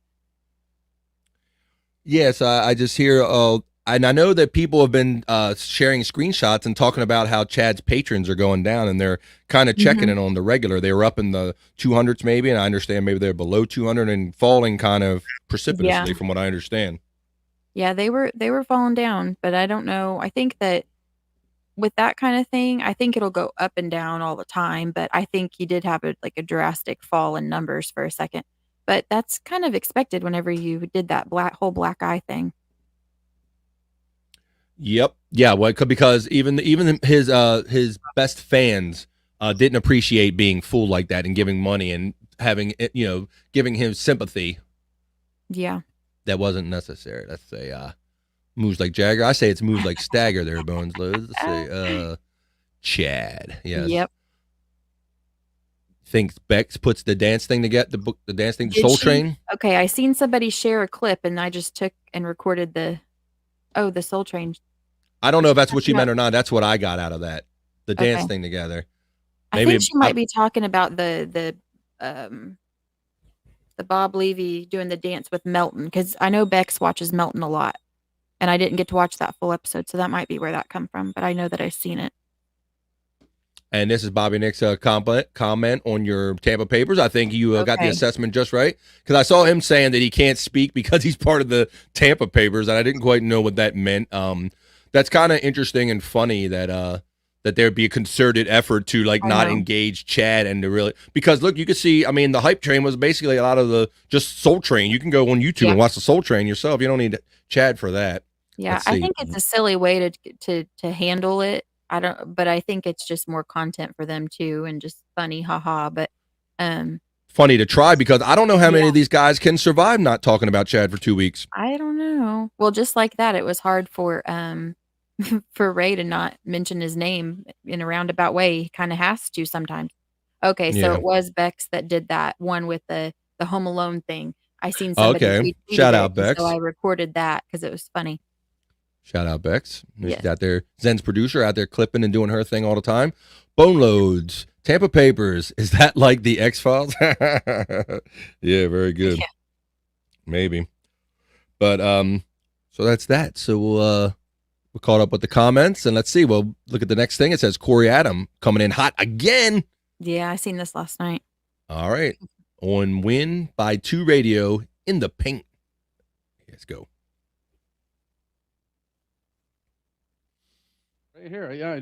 I got done with comedy, and somebody was like, "Oh, Win by 2's talking about you," and then I got to listen to you and fucking Soft Weekly talk your bullshit. So that's fine. I mean, look, and I said it throughout, Corey. We just jump right into it. I said it throughout. It's not so much. I'm not, sideways or out of school here as it is. But you kind of are though, right? Because you're super friendly, and then you say these half truths, and then you have another guy on to try and back you up in these half truths. It's like he's not backing me up. It's like he's Aaron. not backing me up in any which way. Man, and I don't know, it's the same thing. All the people that I'm interacting with, you guys all want it to be some glorious cop out or whatever, but nothing I've said is untrue. I've been the same person the entire fucking time. Wait, real quick, did something just happen? Sorry about that. Yeah, look, you kind of have been, and you kind of haven't. That's how have I not though? This is what I'm talking about. See, that's what I'm talking about by the half truth bullshit. What have I not been truthful about? For me personally, this is just me. You don't have to do anything I say, right? I mean, I'm just a guy on the internet. I never said I would do anything what you say. I said, what have I been dishonest about? Oh, I didn't say dishonest. I'm just saying you haven't been completely, for me personally. Sure. What haven't I been straight with you on? The whole Aaron thing, right? It's just what about it? What about it? If you would have just kept leaning into the whole bit side of thing instead of but then I'm doing what you guys want and not what I feel, right? Well, that's what I'm saying. At that point, I would have been dishonest, right? Not necessarily. I mean, yes. If I'm faking that I'm angrier at somebody, that's not being honest. This is where I get super fucking fed up with all this fucking internet bullshit. Is everybody wants people to think a certain kind of way and be a certain kind of way. I show up and I'm myself every time I'm there, and people like it, they don't like it, and that's fine. But this idea that I'm somehow not being honest or genuine is fucking garbage. Look, again. And that's interesting because people can have oh, there we go. Now we're at the end. Every Monday, 12 noon. Another great job, Stormy. Thank you. Thank you very much. So I will say that I agree with Corey on that part in that, figure out how to stop my share here. Let me get down the screen. In that if he goes on all these different shows and people feel a certain way about Aaron and they don't act or ask, if he don't act or ask questions to Corey, or just like when Aaron did our show, you have a certain, people are never going to be happy is kind of what I'm getting at. No matter how he goes on and approaches it. If he goes too hard, the people that like Aaron are going to say, well, Corey, why did you do that? If he doesn't go hard enough, then the people are going to be like you just saw right there. Well, why didn't you ask him stuff? And also it has to be a tough road to hoe when you're trying to do a show and be on it and totally not shit on a guy. That's it. And I mean, I think I've heard Corey voice, he doesn't want to be that guy. This is my feeling. He doesn't want to be that guy that totally just demolishes somebody and makes them look bad. He just voices, it is what it is. This is how it is. This is how I feel about it. And now it's done. I'm not going to hold a grudge. It's over. And I think my personal take is I think you're going to be seeing more in this out of Corey. You're going to see this more kind of on the side to where he probably didn't have time to wedge that in, and some of his thoughts might have went against Aaron. So because of those two reasons, it might not have fit in with the flow of the show. So you might be getting a different Corey than I mean, he's certainly acting different from the way I've seen him from when I first got to know Corey. I don't think he had his own voice the whole time either. Like it was kind of where he technically was being paid by him, even though it wasn't a big amount or anything. But he was kind of tied into it, and he didn't want to leave, on total bad terms. But it just took one more thing, and he was done. Yeah, it's almost like, I mean, obviously he was feeling a lot of these things, and it almost took these things coming to a head and people calling out Aaron or Patrick Melton to go, yeah, this does bother me. It does bother me when he acts like an asshole, when he does double speak, when he goes in on somebody, but then says, oh, you can't do that when the guy comes back. So I think just Corey finally got to the point, maybe in his time with Aaron, and people said the right combination of things where he's like, man, maybe I've had enough of this and it's time to move on. Shows it's building up over time. It wasn't just that one incident that made it happen. There's multiple things. Great point, because they all act hunky-dory. Like, me and Corey are great. We get along fine. We've been doing the show together for years. Everything's fine. We're real fine. I'm quitting the show. So it's once again, it's the same shit. And he was acting like, Aaron was acting like he wasn't mad that Melton was fucking with the show. And he knew it all along. But then when they got off the air, he was pissed at Corey for working with Melton. Radio and the paint. Looks like a poor version of a Rob song. You think so? I'm not. Like I said, I'm not familiar with our Radio in the Paint. Looks like, you mean like the backdrop and stuff, maybe, or the actual dude or whatever. Yeah, could the backdrop. I don't know. Because he was a little short, fat guy in a chair, though. Chad is live right now. Okay, he's doing a hype train. Very good. All right. Oh, we can go in his chat again after the show. Oh yeah, that's right. We've done that. Stormy recommended last week. Was it his show? What was one of the shows? And you said, "Hey, tell them that." Okay, that's right. We did start bombing them. It was funny. My lost interest, and a couple of the people were like, "Hey, Stormy sent me here, or Coffee and Pods. I'm here because of Coffee and Pods." Yeah. It was fun seeing that. So thanks to everybody that did that. So let's see real quick. I have Stormy took some of these pictures and made some cool collages. So I'm gonna share these with you. I think we'll pull this train into the station. Maybe we'll get it in under 3 hours this week. But let's see. I want to share this with you real quick because I didn't know you did this till this morning, and I really like it. I think it's a really great pick. So I want to share this. Maybe we'll start using this as a backdrop. Look at this right here. Yeah.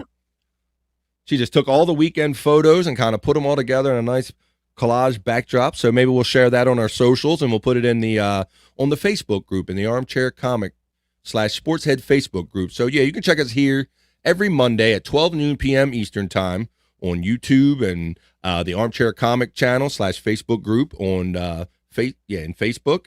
And we're broadcasting on Twitch today, so I'm trying that out. So we'll see what kind of reaction we got off of Twitch. I simulcast into that, so hopefully that gives some other people some better options to watch the show as we expand our abilities. Let's see it. What else? Here's the other one, right? The other one you made. I thought that was really cool. That's perfect. Like that to me, that says like comedy poster, and that really like when I see that, I'm like, that's the night we had. Look at my boy Chris 2 Beers Abels right there. No, I was thinking that when he was on stage, I kept thinking, why is he holding 2 bottles? Because he's a pro, Stormy. Because he's a pro. You know you're dealing with a real comedian. And look at these. She made this lovely collage right here. Look at that. You took all the pictures that were out there. You framed them just right. Look at that. I love that. That's great. So we'll be sharing these on social media, and maybe we can send them along to Chris and Liz and everything. Let me find stop sharing that. I'm gonna find one more thing that you did. I want to find your llama picture. Oh yeah. That was in the video too. I put that in the very beginning of it. I think I should. Yeah, but I just wanted to kind of just put it up there. Is it on it's on your page, right? Yeah, I'll send it to you real quick if it's easier. Yeah, that would help. You get me to the top of my feed. There you go. Thank you. There it is. Gotta love technology. There we go. I thought this was really cool, and you kind of like waited till like the day of the wedding or something, I think, or that night, but here you go. So look at this. So for those of you who are fans of Chris Abels, he has his show every Friday night called Replayables, and I need llama time too. What he has taken to do is he pounds those Modelo's, and you get a good Modelo count, and it causes him to have to go to the bathroom live during the show, which I was feeling this morning with my coffee. So he created this thing called llama time for whatever reason, and he gives llama facts. So if you ever watch replayables and you see llama facts and you're wondering why, it's because Chris Abels, it means he's going to the bathroom. It's bathroom break. So I'm going to need one of them myself after this morning. So that's the inside joke with the llamas. So Stormy put this together herself, where she got 2 llamas together. Congratulations, Chris and Liz. And I saw that Liz shouted you back and everything and thought that was real nice. Yeah. That was a lot of fun. A lot of fun. Let's see about some of these things right here. Chad. Whoop. That's after Chad. It says Chad is starting to have a members only chat. He doesn't want the outside riffraff in, huh? It's getting down to the members only thing. Tass is showing the heart. He mentioned that. I forgot about that. He did mention that. I thought that was kind of strange, but that's something he's been kind of tight with Melton from Nobody Likes Onions, and that's something that he does. So I wonder if he picked that up from him, maybe. I did notice that because there was one day I was watching Melton when all that stuff was popping off, and I threw a couple comments in there, went away, came back, and he engaged members only mode, and then I couldn't chat anymore. He does it after a certain point. I'm sure it's a money-making kind of thing too, but also it weeds out like those haters that don't want to pay.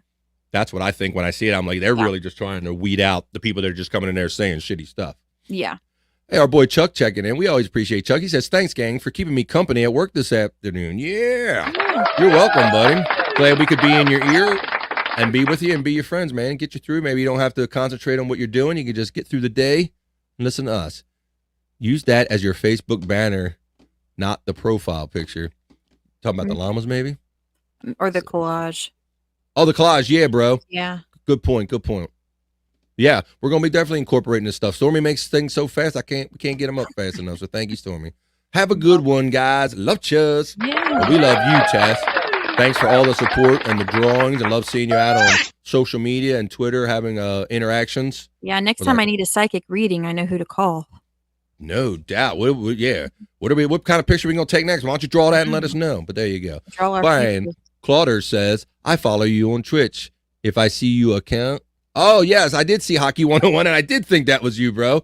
Like I said, if anybody has Hockey 101, it would be Brian Clauder. So thanks, bro. You were like one of the first 2 or 3 followers. I knew that was you. Adorable llama and alpaca wedding, Tass says. There you go. Aww. Yeah, it was. What do you say? I'll pay $3 to shit talk him in 2 weeks. What are you talking about? You knucklehead. That's cool. All right, then. Well, I think we just got that. I think we got through everything we want to talk to. Is there anything we can think of about the show? Any last minute comments or? If I don't know if you want to touch on the pop-up Rob Saul show at all, or if you want to mention. Oh, I do want to touch on that. Thank you. I'm glad that I reminded you to remind me of something. Yes, or whatever. Yep. Yes. So we were at the wedding during the reception on Saturday. And I'm on my phone like most of us tend to be, or at least I'll speak for myself. Like I tend to be a lot. I was on my phone and seeing what was what. And I'll get notifications. All of a sudden I see Rob Saul, about 5:15. Rob Saul is going to go live on doing a show, on a Levy and Patreon. I got it through. And I'm like, what the what? Like, what's going on here? Mm-hmm. And so I waited until he actually went on to like tell some people. I had Bob and Gina around me. I had Anthony was at our table. Everybody was around. So I'm like, okay, well, what am I going to tell? I'll wait and see if he actually does it. Originally it was 6:00. Then I see an update. He going to 6:30. So yeah. He pushed it up to 6:30. I said, finally, I'm like, hey Zen, hey Bob. Rob says he's going live at like 6:30. Like, what's he going to do? Like everybody's here. Like literally like everybody that he podcasts but him was at the wedding. So I was trying to imagine what this would be. And so I did tune in. I saw that he was on there with Crip Daddy Derek. What the fuck, man? I was gonna say that from the wedding. I was gonna chat. What the fuck is this bullshit? And so I didn't watch. I looked in on it, and the first couple of seconds I saw he was doing his Kevin impression. The Kevin impression. He was doing that. So I know a lot of it was that. For those of you who aren't keeping up with the Rob Saul drama, Rob Saul, I co-host his show on Wednesdays at 8:30 when he does it, and he is a big fan of Kevin Brennan and always stated his love clearly for Kevin Brennan. It's the only show I watch regularly on internet. I love it. It's great. It's wonderful. Then something went down last week where Jim Norton was the guest on an episode of Levyland that's on the Shuli Network, and Bob Levy was doing live. He was doing MLC with Kevin Brennan. He left that show early to go do his scheduled Levyland show. So everyone knew that it was supposed to happen. So afterwards, there was some talk. Kevin stirred the pot as he tends to do, and he's go, why would Bob Levy leave a show that has all of these viewers to go over and do a Levyland that has maybe not so many viewers? Well, apparently that stuck in Rob's craw in a certain way, and I started noticing a Twitter exchange with them two, and Rob was coming at Kevin big time talking about, I do a show with him too and all this stuff, and Kevin's going back, no, Bob does my show, you do a show with Rob. So there was all of this arguing and bickering over that. Yeah, it's interesting. I just wondered why Rob could get on a live video and not be at the wedding. That was a good point, Stormy. You were like, yeah, Rob couldn't couldn't muster up the ability to do that, but he can do it. Oh, Scott checked out. Scott dipped out. I don't know if it was intentional or not. Come back, Scott, if you're there, and we can wrap up the show with you. If I don't see you in a minute, I'll wrap up the show without you, bro. Thanks. So hope you come back, but I'm glad to have Scott here today. But I think it may have had something to do with timing, with time frame of him having to be back to work, with scheduling maybe, or something to that effect. But I don't know. I don't know his personal situation. So I just thought it was very weird that he was alive and then he couldn't go to the wedding. Yeah, once he can do it and getting out these fucking like stragglers like fucking Crip Daddy Derek does, and any motherfucker to do a show. Like, what is that shit? Whoop. Yeah, and I don't think Bex is a big fan of Derek, and I know that her and Rob are friends, so I didn't know how that would go. Wow. Yeah, yeah, so I didn't know what he was going to do, but I mean, he got on there with Derek and they did like 50 minutes or something. I didn't watch the whole thing because I was paying attention to the wedding, but just paid enough attention to know that he was doing a show by himself. So I was kind of surprised to yeah. see that. Maybe Dad needed llama time. Ah, good point, Bobby Nick. Good point. Yeah, maybe he didn't want to stay on camera when he did it, but yeah. So that was kind of surprising to see. So that was kind of we saw that going on the weekend, but yep. Overall, a good time was had by all. So what we have going on today. So for the other shows that are coming on the Shuli Network today, you're going to need to be a YouTube member or a Patreon member, because let me pull it up here. See if I can find today's schedule. You think I would have that queued up, wouldn't you? Let's see. We did have the BS show, and then they have the Uncle Rico show at 7 for Patreon and YouTube members, and then Blunder Years at 9 for tier 2 YouTube and Patreon members. So it's 7 and 9. So check out this. I can share it here. Little visual representation of what's going on tonight. Always helps people. So check it out right here. So like Stormy said, they had the BS show at 11 a.m. today, and that was free, and that was live on YouTube, on YouTube/the Shuli Network. You can find that free content. And tonight, the Uncle Rico show, it's live on Patreon for Patreon and YouTube members at 7 p.m. Eastern, and the Blunder Years live for tier 2 patrons and YouTube members at 9 p.m. So I would highly recommend, if you guys like what you're seeing on the free thing, go on to YouTube and click that simple little join thing, and that's an easy way to do it. If you already have your card linked to your YouTube, it'll already start billing it, and also it's a little easier getting going if you want some of this extra content to do it on the YouTube page than necessarily creating a Patreon. But if you do go over to Patreon, they do have some great exclusive content over there, special content over there too. So check out those shows the rest of the day. I'll see you all in the chats tonight on the Uncle Rico show and the Blunder Years. I love doing that. Love that they did a show like late last night when we got back to frame everything for the upcoming weekend off. But let's see. Yeah, my husband watched some of that, and he's never watched it before. And Uncle Rico? He was like, who is this guy? Why are they making fun of him? But man, is he something. Yeah, it's fun. It's funny because you would think it might only go over well for the people that were really Howard Stern heads back in the day. But I'm finding that even these new people that weren't necessarily Stern fans, you just see this guy on the surface for what he is, and it doesn't take long to figure out that this dude is delusional. Like, this guy has delusions of grandeur. If you ever seen, this is the dude right here. Yeah. So this is Stuttering John Melendez. He used to be the long-haired guy that Howard Stern would send out and do these celebrity red carpet interviews and ask like these horrendous questions. Like, him and Jack and the other writers would just think of the most outlandish thing and they would give it to him, and he had no gauge as to what was appropriate or not. He didn't even know who he was talking to or what he was asking. And so you had these like really outrageous red carpet moments. He would get pushed around and beat up at their expense because they had him asking some outlandish shit.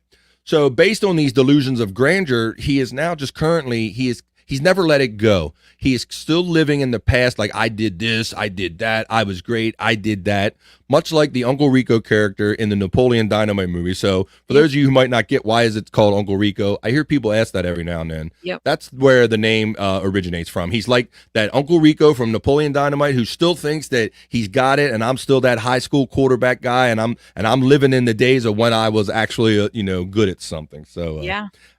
And even if you don't know who Stuttering John is, you just watch him and you see his mannerisms and how he engages with people, and you're fascinated that people can make it as long as they do through life. Yeah, he was interviewing somebody in the episode, and my husband was like, "Oh my gosh, I can't believe he's acting that way towards her." Yeah. Let's see. Gina Bobina says, "Hello, my loves. Hello, Gina. You get a kiss and you get applause. Hey, Gina Bobina." Stormy got a compliment. Stormy Thank you. looking fantastic. Chuck says, I know Chuck always says he's not the big Uncle Rico guy, Chuck. I got you down saying that you're not like, you don't like the Shuli being a professional troll and all that. And I respect your opinion. I don't say genuinely likes John. I don't say I dislike John, but I am fascinated by his lack of being able to read himself and read the room and really like kind of own who he is. And yeah, just that warped sense of his. It's definitely not any hate. And I don't even think those guys necessarily hate him. No. They probably hate the way he acts and his mannerisms. And I think it's just everybody's funny. amazed by him and the way he acts. Like it's more of like a different type of fan that he has because Yeah. I don't know. It's And how did you like the one last night where anytime he had the girl from The Survivor who's now like a legal advocate, and he will look for any chance to wedge in his whether I was on a Tonight Show, in this case Survivor, he was like, did you know I was on Celebrity, get me off this island or some shit. Yeah. Like his experience always has to be more superior to even people he's never met before. It always has to be always his a was competition. Yeah, it's a competition.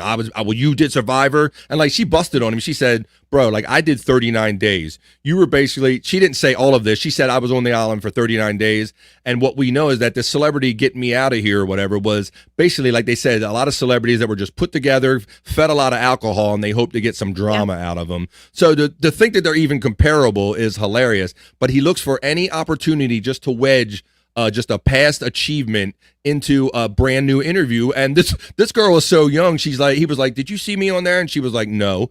I said, probably because she was 3 years old at the time.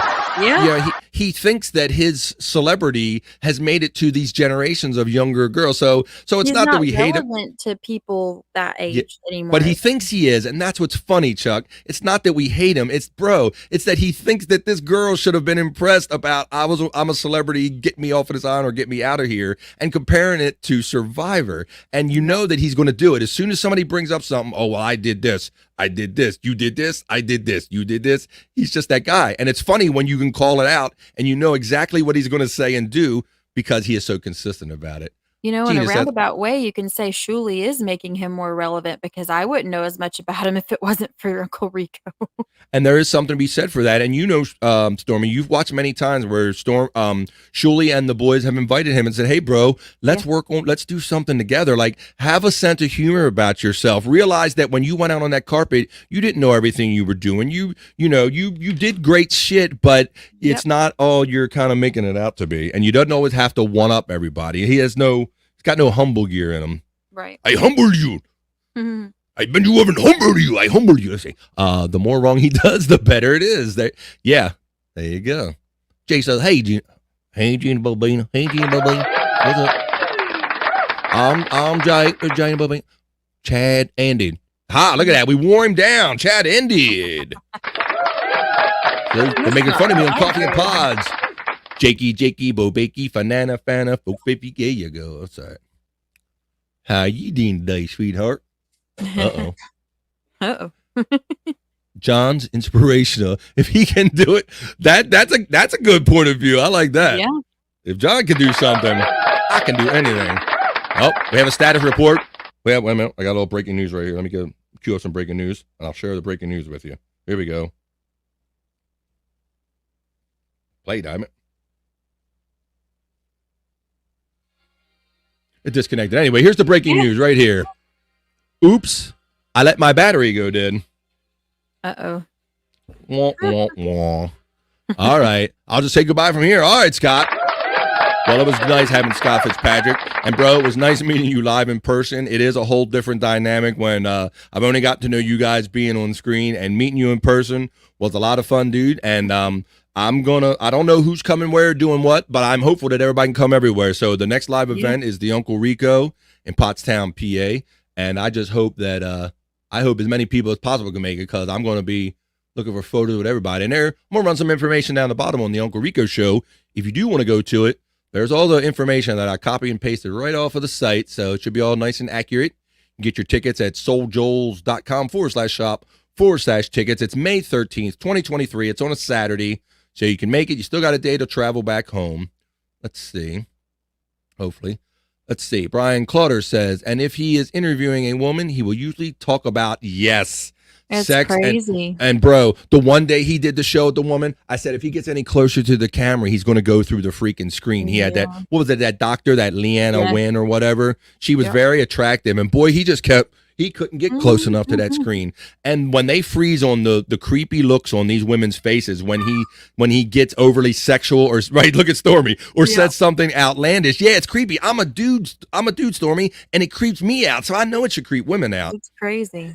Because he gets like I was typing in the chat last night. So how's the bod, babe? Because he's just dying to like, hey, you single? What's your marital status? What do you do? What are you doing?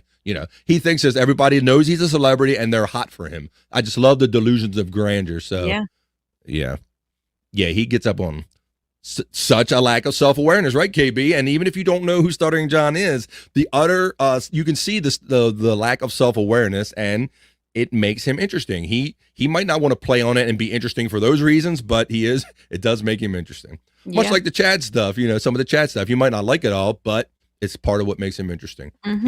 Getting a good laugh at that. I'm really trying to make it there to hang out with you guys again. Had a blast the first time. Yeah, we met up in Vineland, Brian. That would be great. And if everybody comes out, we're going to get all the pictures, bro. So hopefully you can make it out there. Pottstown, PA, May 13th. Carlos Danger, our friend Carlos checking in. What's up, Carlos? Poor Carlos. Now, I was watching and I saw my dude Friday. Ray tries to do a show. He says, my guest is Carlos Danger. Carlos comes on by phone and he goes, Ray, what are you doing, bro? I told you I had personal shit going on. What's up? So Carlos was still nice enough to call in and try to be a guest on his show. And I don't think I'm saying anything that hasn't been said, Carlos, but you were dealing, he said you were dealing with your health issue with your father or whatever. So I'm not sure how that stands, bro, but I wish you well with that, whatever your father's dealing with.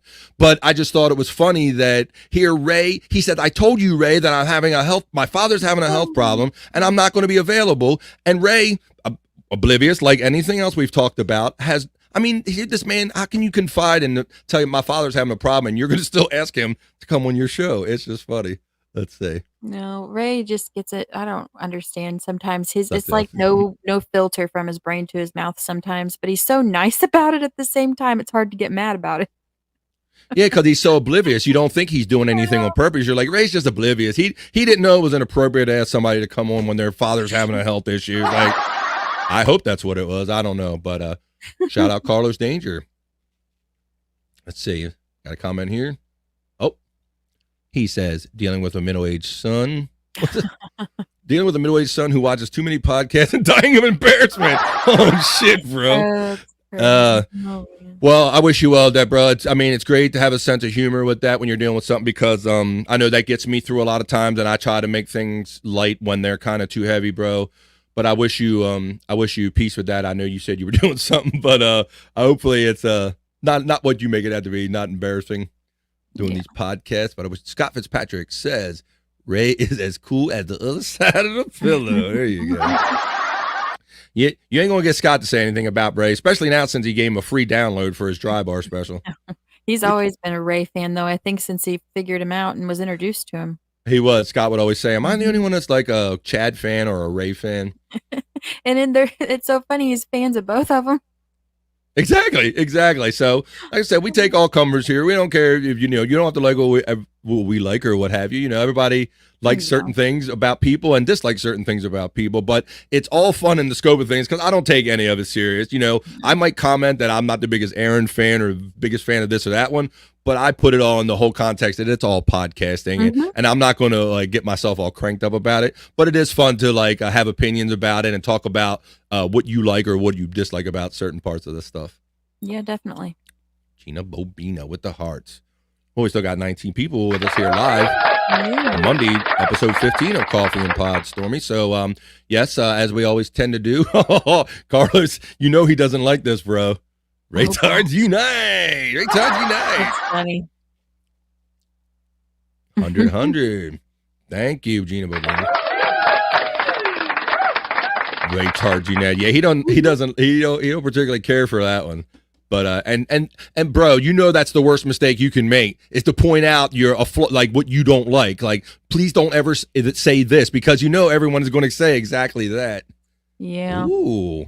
Thank you. Thank you. I appreciate that. Some people said I look like a 70s car salesman. Shuli said I look like an insurance salesman. But I'm going to go with Genius. Thank you. All right. I like Genius better. That was a lot of fun. Look for a reason to get on my monkey suit and get gussied up every now and then. Gives me an excuse to take a shower and whatnot. All that good stuff. All right, y'all. Well, I think that's about it. And Scott's not coming back, but we appreciate everybody checking in today. It is 2:35 here on the East Coast where I'm at. So whether you're watching us live or you're watching us after the fact, we always appreciate our views on Coffee and Pods. This is episode 15. Me and Stormy are really enjoying doing this show, and we're going to keep improving it and expanding it and adding elements to it. Gina's coming in asking, who got lucky at the wedding? I don't know. So Stormy, you touched on it. We can touch on it again about Ray being the wingman and gathering some girls. Talk about that a little bit. After the show. Yeah, I was just standing there talking to Zen and everybody that was, in the little group chatting. And out of nowhere, I see Ray coming from the bar with these two ladies. And he's like, just arms full of ladies, just ready to hang out. And but he comes in the room and he's like, I got these ladies for you, Zen. Both of them. Yeah. He wasn't no shame to his game. He was saying that shit out loud. We could all hear it. Like, look what I got. Look what I got. I got you some girls. They're gonna come back to the hotel with us and all this shit. And I'm like, look out, Zan. I said, Ray's gonna hang like the towel off the doorknob. He's like, I don't care. I'll make myself scarce. He's like, no, man, I got these girls for you, man. Come on, all this shit. It was, oh my God, it was a mess. Yeah. It was Ray. Imagine if Ray is your wingman. Can you imagine that? Oh man. But Zen kept like looking at me out of the corner of his eye like, oh my gosh. Zen will give you those dry looks. If you're reading the room and if you're reading the person, Zen will communicate with you with his face. And I think we were all throwing those looks around like, what is going on and who's going to get lucky or who's not going to. Well, those girls were really lingering around for a long time. I'm not quite sure they wouldn't have took up that offer. Stormy, I'm glad you said that as a woman because when I'm seeing this go down, I'm like, this looks like it could happen. Because these girls look like they weren't just playing around. They were like, no, we will go back somewhere with you. Yeah, so I'm not sure they cared which one necessarily either. I'm not going to say they were whoas, but they were certainly fun-loving ladies, and they were certainly offering no resistance, were they? Yeah, one of them looked at me, the one that was talking most of the time, but she looked at me when she said something, and I sometimes I can't, my face just shows poker face. I don't have a good poker face either.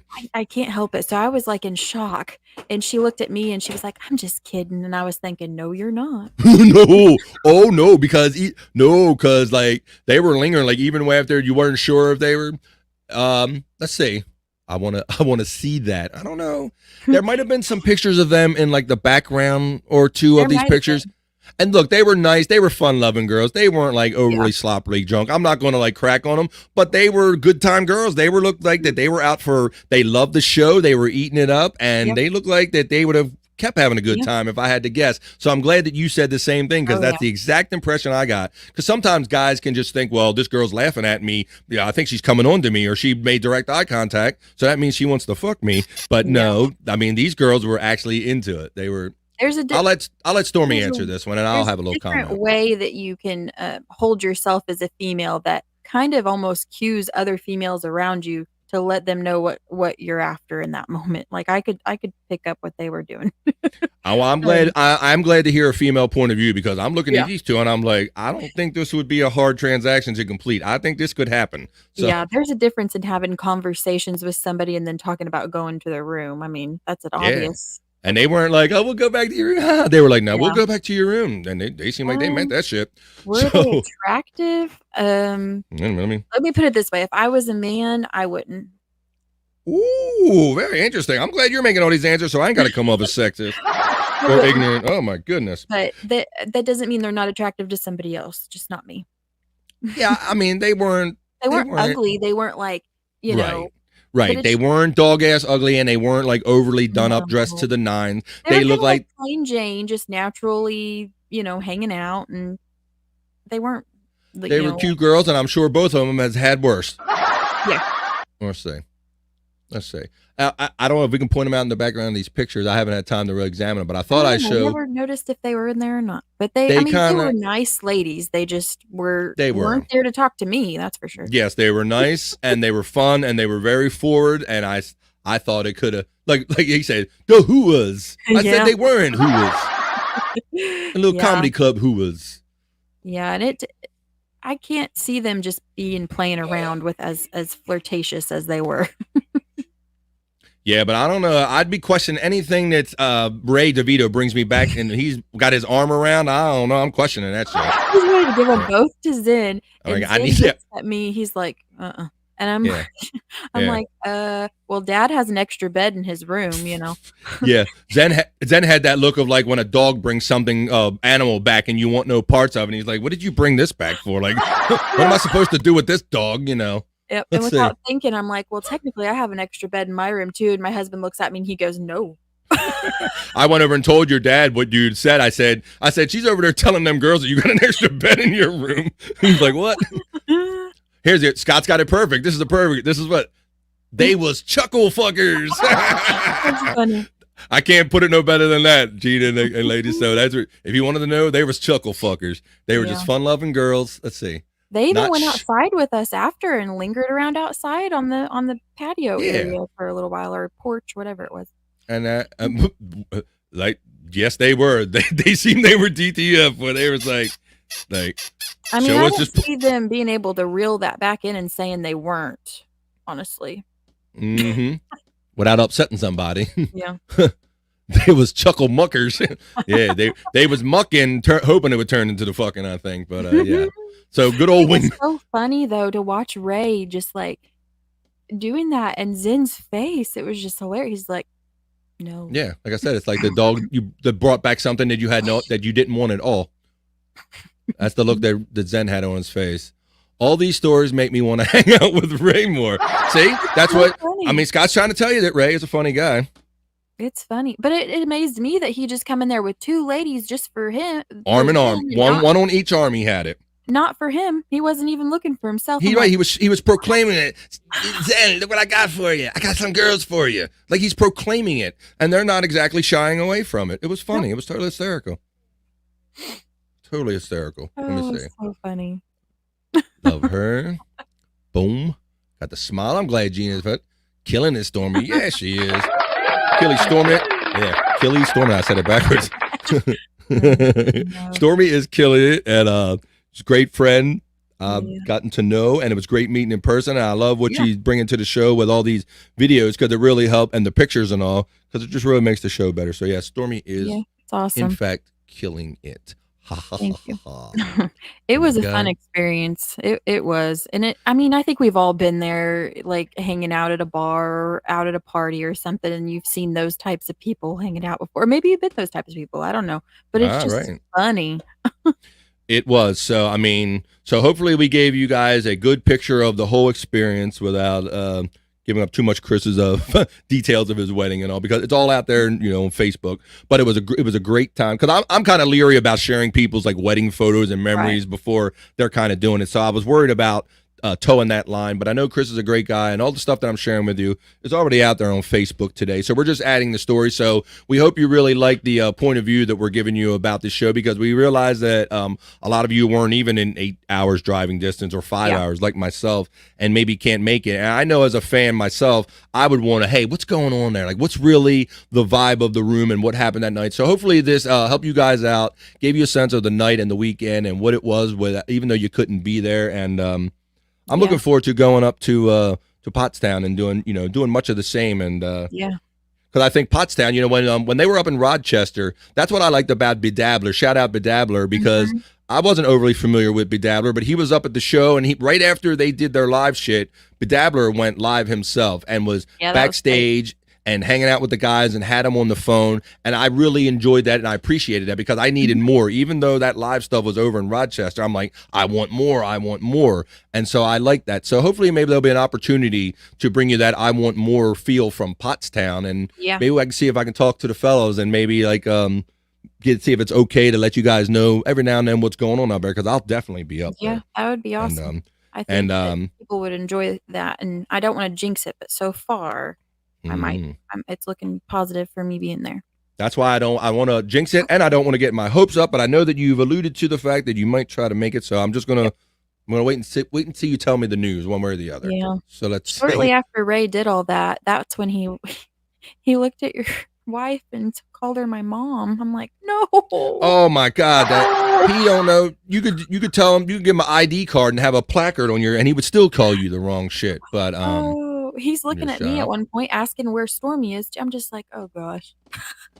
Shout out. Yes, my wife came on. I was glad that my wife could meet you all, because truth be told, my wife is quite happy to let me have my hobbies and do what I want, but I'm more of, I love all the funny stuff, and she's more like leave me in the living room and let me watch marathons of movies. Like, she's not really. Yeah, you guys seem like you have like a contrast in certain things that you like. It just seemed like I picked up on that, but you guys also seem to like a lot of stuff too. Well, we compliment each other, and kind of like she brings, opens me up to things that I might do, and likewise and all. But I love my wife. Shout out. She's totally supportive of me and supportive of me in my venture and doing this. And she said for many years that, hey, Bob, I think you have a funny way of talking, and you have a good I always kind of make her and the family laugh. Like, my family was always my audience, just saying off the wall bullshit off the top of my head. So I'm glad to have a different kind of outlet, podcasting, and sharing it with you. And she always encouraged me to do that. So it was nice having her up there and meeting you all, and making a connect, because she got to meet Gina and she got to meet Bob. And I really wanted that, because she probably hears me talk about Bob enough, my love of Bob. She probably thinks Bob's my second wife or something. I'm like, all right, with the Bob shit. So she got to meet Bob, and that was so nice. They were so great to her, and like her and Gina hung out a little bit. So pretty awesome. Yeah, it was all fun. These are great people. Yes, shout out to wife. My wife, yes, thank you. She was in that one picture at the wedding. I said it's not her thing. She could, if she was never on camera, would never bother her. It's just not her. Oh, Ray. Ray. Yeah, he did that. He did. He was cracking me up though. It was funny. Yeah, and that was kind of like because you see them on podcasting, and Ray has been cranking up the attitude ever since he's been part of the Shuli Network. I mean, he was so low key. He was basically like a teenage boy when I first started seeing him do podcasts. He was kind of non-controversial, non-confrontational, but these guys got him cranked up, and ever since he got caught up in this Aaron shit, I'm just seeing this whole side of Ray that I've never seen before. Was it a month or two ago? I saw him for the first time, like doing a drunk podcast. Like, he was like drunk and just cussing everybody and just talking all slurry and stuff. And it just seems like ever since that podcast, I'm seeing this whole different like party aggressive side of Ray that's kind of funny and interesting. Yeah. But it was a great time had by all. So we hope you appreciate this wrap up of not only the podcast week, but of the Chris Abels wedding. And I want to say shout out and congratulations to my boy Chris Abels and now Elizabeth Abels, the lovely Elizabeth Abels. I've said a few times privately, and I'll say it here, is that I'm being a little corny, but I am happy and amazed where two people can come together and have a room full of 200 people, and they made us all feel like family. I felt that he treated us. I was just as important as his family members that are there, and once again, it's just another way that you know that Chris is just really that genuine guy. I mean, I felt like I was part of that family. I didn't feel like I was the new podcaster outcast. That who is this guy? I felt like I was part of that group, and I believe a lot of people that were there would tell you the same thing. Yep, and Liz, she's great too. She's really nice. Liz, I met her and talked to her for a little while. She's very nice. Isn't she nice? Lovely lady. I met her the first time when Bob opened up the club, and she's so lovely. And like I said, I just feel like I've known her and Chris forever because that's the kind of people they are, and that's how they make you feel. Great people. All right, Stormy. Well, we could sit here talking about how much we love these people all day, but I think we got to pull this train into the station. So let's do that. Yep. So I want to thank you again for the lovely package that you made. I want to say it was absolutely great meeting you and your husband and your dad in person. It was awesome, and I hope it's not the last time. I want to thank everybody that joined us for today. Our friends KB, Gina Bobina, Jake the Man Hudson, My Lost Interest. Let me see. I'm going to go through here and make sure I get many people as I can. Carlos Danger. What's up? Brian Clutter. Rhymes with Daughter. Gina Bobina. I said that. Our boy Chuck. I got them all. Tess, my sister Kathy, everybody, Bobby, Nick, everybody. I feel like I got a list like Kevin does. Kevin Brennan. I know. Got to shout out all my top people. Uncle Rick and Mammy. Everybody, we appreciate you joining us today for episode 15 of Coffee and Pods. Check us out here every Monday at 12 noon p.m. Eastern Time. I will be on the Rob Saul Show this Wednesday at 8:30 p.m. East, and catch the Sports Heads every Friday at 7:30 p.m. East with my boy Andrew Flora live on the Shuli Network every Friday, live 7:30 p.m. East. So for Stormy, for the no longer present Scott, for the Abels family and all the crew that made us feel so welcome, peace and love. I appreciate you all. Love you guys, and I look forward to seeing and doing more with everybody in the future. But until then, if we don't see you next week, we'll see you next time and we see you. Let me get a couple more of these. I love. Let's see. Am I down off on the list? I went back on some old ones. I think I'm caught up on these last couple comments. Start with the Ray. Gina says another great episode. Thank you. Yeah. Bye, everyone. Have a good Monday. Thank you, KB. We gonna meet Pottstown. Gina Bobina. Brian Clutter. I got you, bro. Mammy says, thanks for keeping us posted on everything. You are welcome. I hope it filled in the blanks and gave you some great stuff to think about and talk about and some questions to ask next time you see our guys on our favorite podcast. So, with that last comment, peace and love. And if we don't see you next Monday, we'll see you next time we do see you. We're out of here, folks.